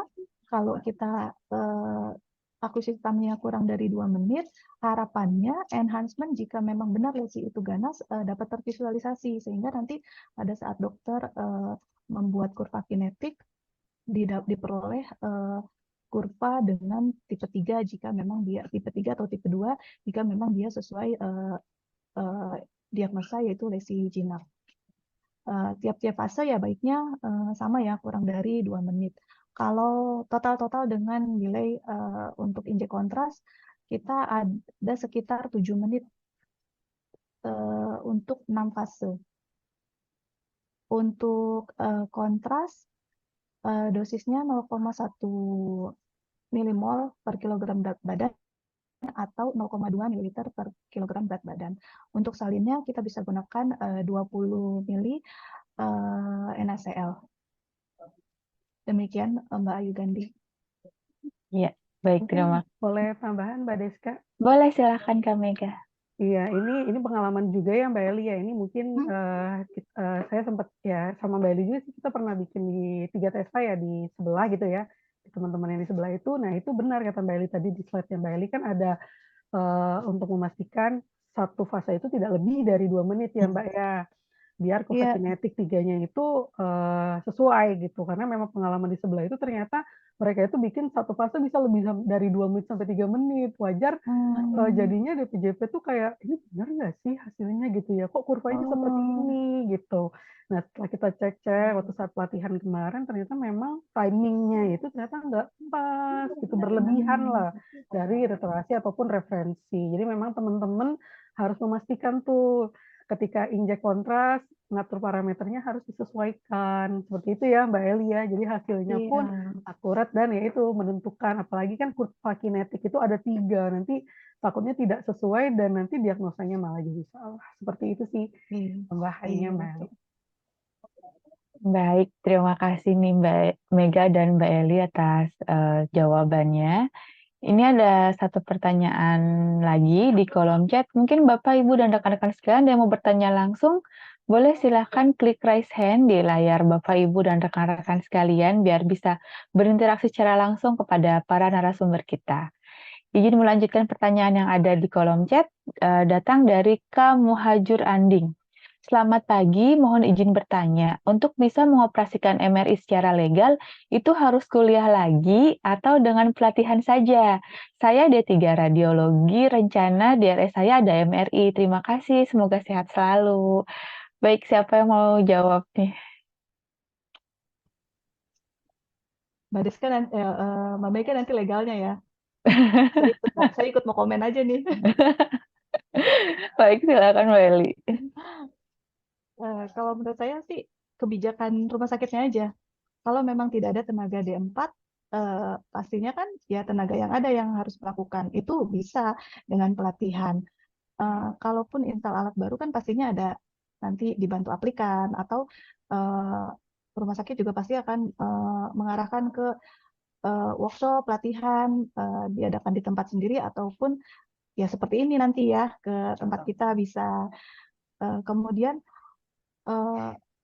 apakah harus kuliah lagi? Nah, itu untuk diri sendiri aja tuh, Mas. Nah, kalau kita ngerasa, mau ngerjain MRI, tapi saya harus tahu secara teorinya, jangan karena berdasarkan pengalaman aja gitu ya. Misalnya secara teorinya, kenapa harus ngambil T1, kenapa klinis ini harus ngambil T2, kayak tadi Mbak Mega, kenapa harus belok ke kanan, belok ke kiri, atau sudut endometrium. Apalagi kebanyakan udah ngerjain MRI lama, tapi lupa nih anatominya. Apa sih endometrium? Emang tempatnya di mana? Di uterus, apa di vagina, apa di serviks? Nah, dengan kuliah lagi, insya Allah makin percaya diri lagi kalau ngerjain MRI. Nah, itu baliknya ke diri sendiri. Tapi kalau misalnya masalah legal, monggo Mbak Mega. Jadi bagian legal saya nih, Mbak. Iya, mungkin enggak sih, benar sih yang diinformasikan sama Mbak Eri tadi ya, mungkin saya sedikit tambahan aja gitu ya. Kalau boleh atau tidaknya sebenarnya balik lagi kebijakan rumah sakit, tapi di rumah sakit kami sendiri, tidak ada kekhususan nih, kalau teman-teman yang D4 MRI harus megang MRI terus teman-teman yang D4 di luar MRI ataupun yang hanya D3 tidak boleh, enggak seperti itu gitu ya. Apalagi kalau di rumah sakit kami memang kami ada sistem pemerataan kompetensi ya, seperti itu ya. Jadi dalam, maksudnya penyetaraan dan pemerataan dalam konsepnya seluruh teman-teman baik dia, lulusan D4 MRI, D4 yang lainnya ataupun hanya D3 itu diperbolehkan dan bahkan, eee, diberikan kesempatan untuk belajar gitu ya, tetap tapi didampingi. Nah mungkin mungkin sedikit privilege privilege mungkin ya Mbak Elia. Tadi kalau misalnya ada training, ada baru mungkin kalau ada lulusan-lulusan D4 MRI mungkin diutamakan dalam konteks karena sudah punya dasarnya, sudah punya basic-nya, sudah pernah belajar gitu ya, mungkin Iya, diikut sertakan di awal. Ya mungkin mohon maaf untuk teman-teman yang lain akan punya kesempatan mungkin tidak di oh awal, seperti itu ya Mbak Elia? iya, iya betul Mhm. Mbak Mega. Jadi memungkinkan saja. Jadi tidak menutup kemungkinan apakah atau berkecil hati karena saya D3, saya nggak boleh nih megang MRI, tidak seperti itu ya. Jadi Benar, iya. semuanya sama. Semuanya bisa mengerjakan dan harus bisa mampu mengerjakan MRI. Itu Kak Deska. Baik, terima kasih Kak Mida dan Mbak Eli atas jawabannya. Eh, Selesai di- kami, selesai nih. Alhamdulillah. Udah jam 11 nih. ya, Masya Allah.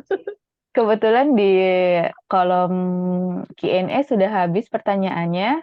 Mungkin dari Bapak, Ibu, dan rekan-rekan sekalian sudah cukup jelas ya dari apa yang sudah disampaikan para narasumber kita pada pagi hari ini. Atau ada yang mau bertanya, saya beri kesempatan satu lagi untuk bertanya langsung ke Mbak Mega atau Mbak Eli.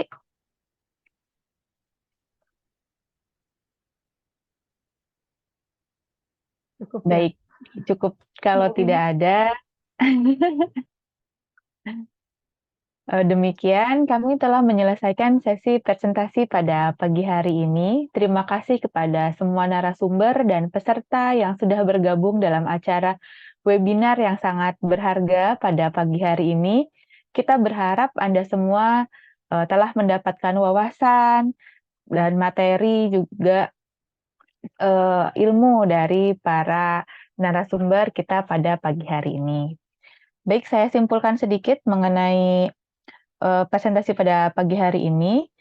Jadi sebelum melakukan pemeriksaan MRI, pasien mengisi form anamnesa dan keselamatan prosedur karena ada medan magnet yang tinggi, kemudian pentingnya komunikasi yang efektif dan efisien terhadap pasien supaya pasien nyaman. Karena sebagaimana kita tahu ini dua-duanya MRI-nya mengenai organ vital ya, organ genitalia yang mungkin nggak semua orang bisa lihat ya, sedangkan kita petugas harus memeriksanya gitu. Terus kemudian tadi ada protokol dan juga cara potong yang khusus dari masing-masing pemeriksaan baik MRI payudara maupun MRI pelvis. Nanti mungkin boleh dari narasumber kita nih, dari Kak Mega dan Mbak Eli untuk bisa di-share slide-nya kepada rekan-rekan, supaya nanti rekan-rekan semuanya bisa ingat dan bisa nyontek gitu ya. Ini ada yang raise hand, tapi sebentar saya lanjutkan dulu ini saya ya. Kemudian MRI pun tidak bisa berdiri sendiri, karena harus dilengkapi dengan pemeriksaan yang lain seperti mamografi atau USG. Terus kemudian pemilihan waktu juga penting untuk pemeriksaan MRI, baik MRI payudara maupun MRI organ genitalia wanita. Yang paling penting juga posisi pasiennya harus nyaman, karena pemeriksaan MRI itu butuh waktu yang lama. Terus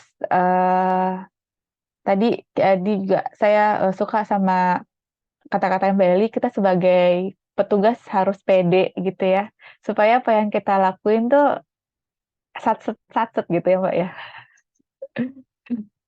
Oke, Baik, ada yang raise nih dari Mbak Rizka Puji Kusuma. Boleh, Mbak Rizka?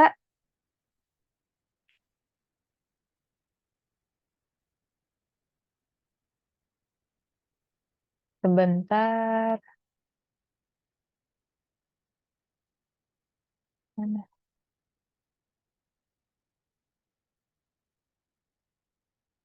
Sebentar, saya cari Allow to Talk dulu.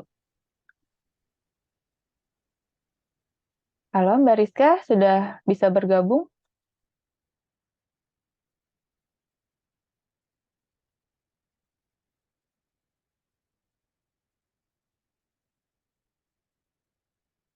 Mbak Rizka?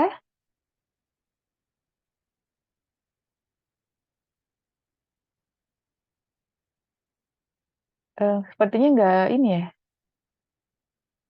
Uh, harus dikasih akses buat Udah aku ini, udah ask to Hmm. unmute, cuma nggak direspon nih.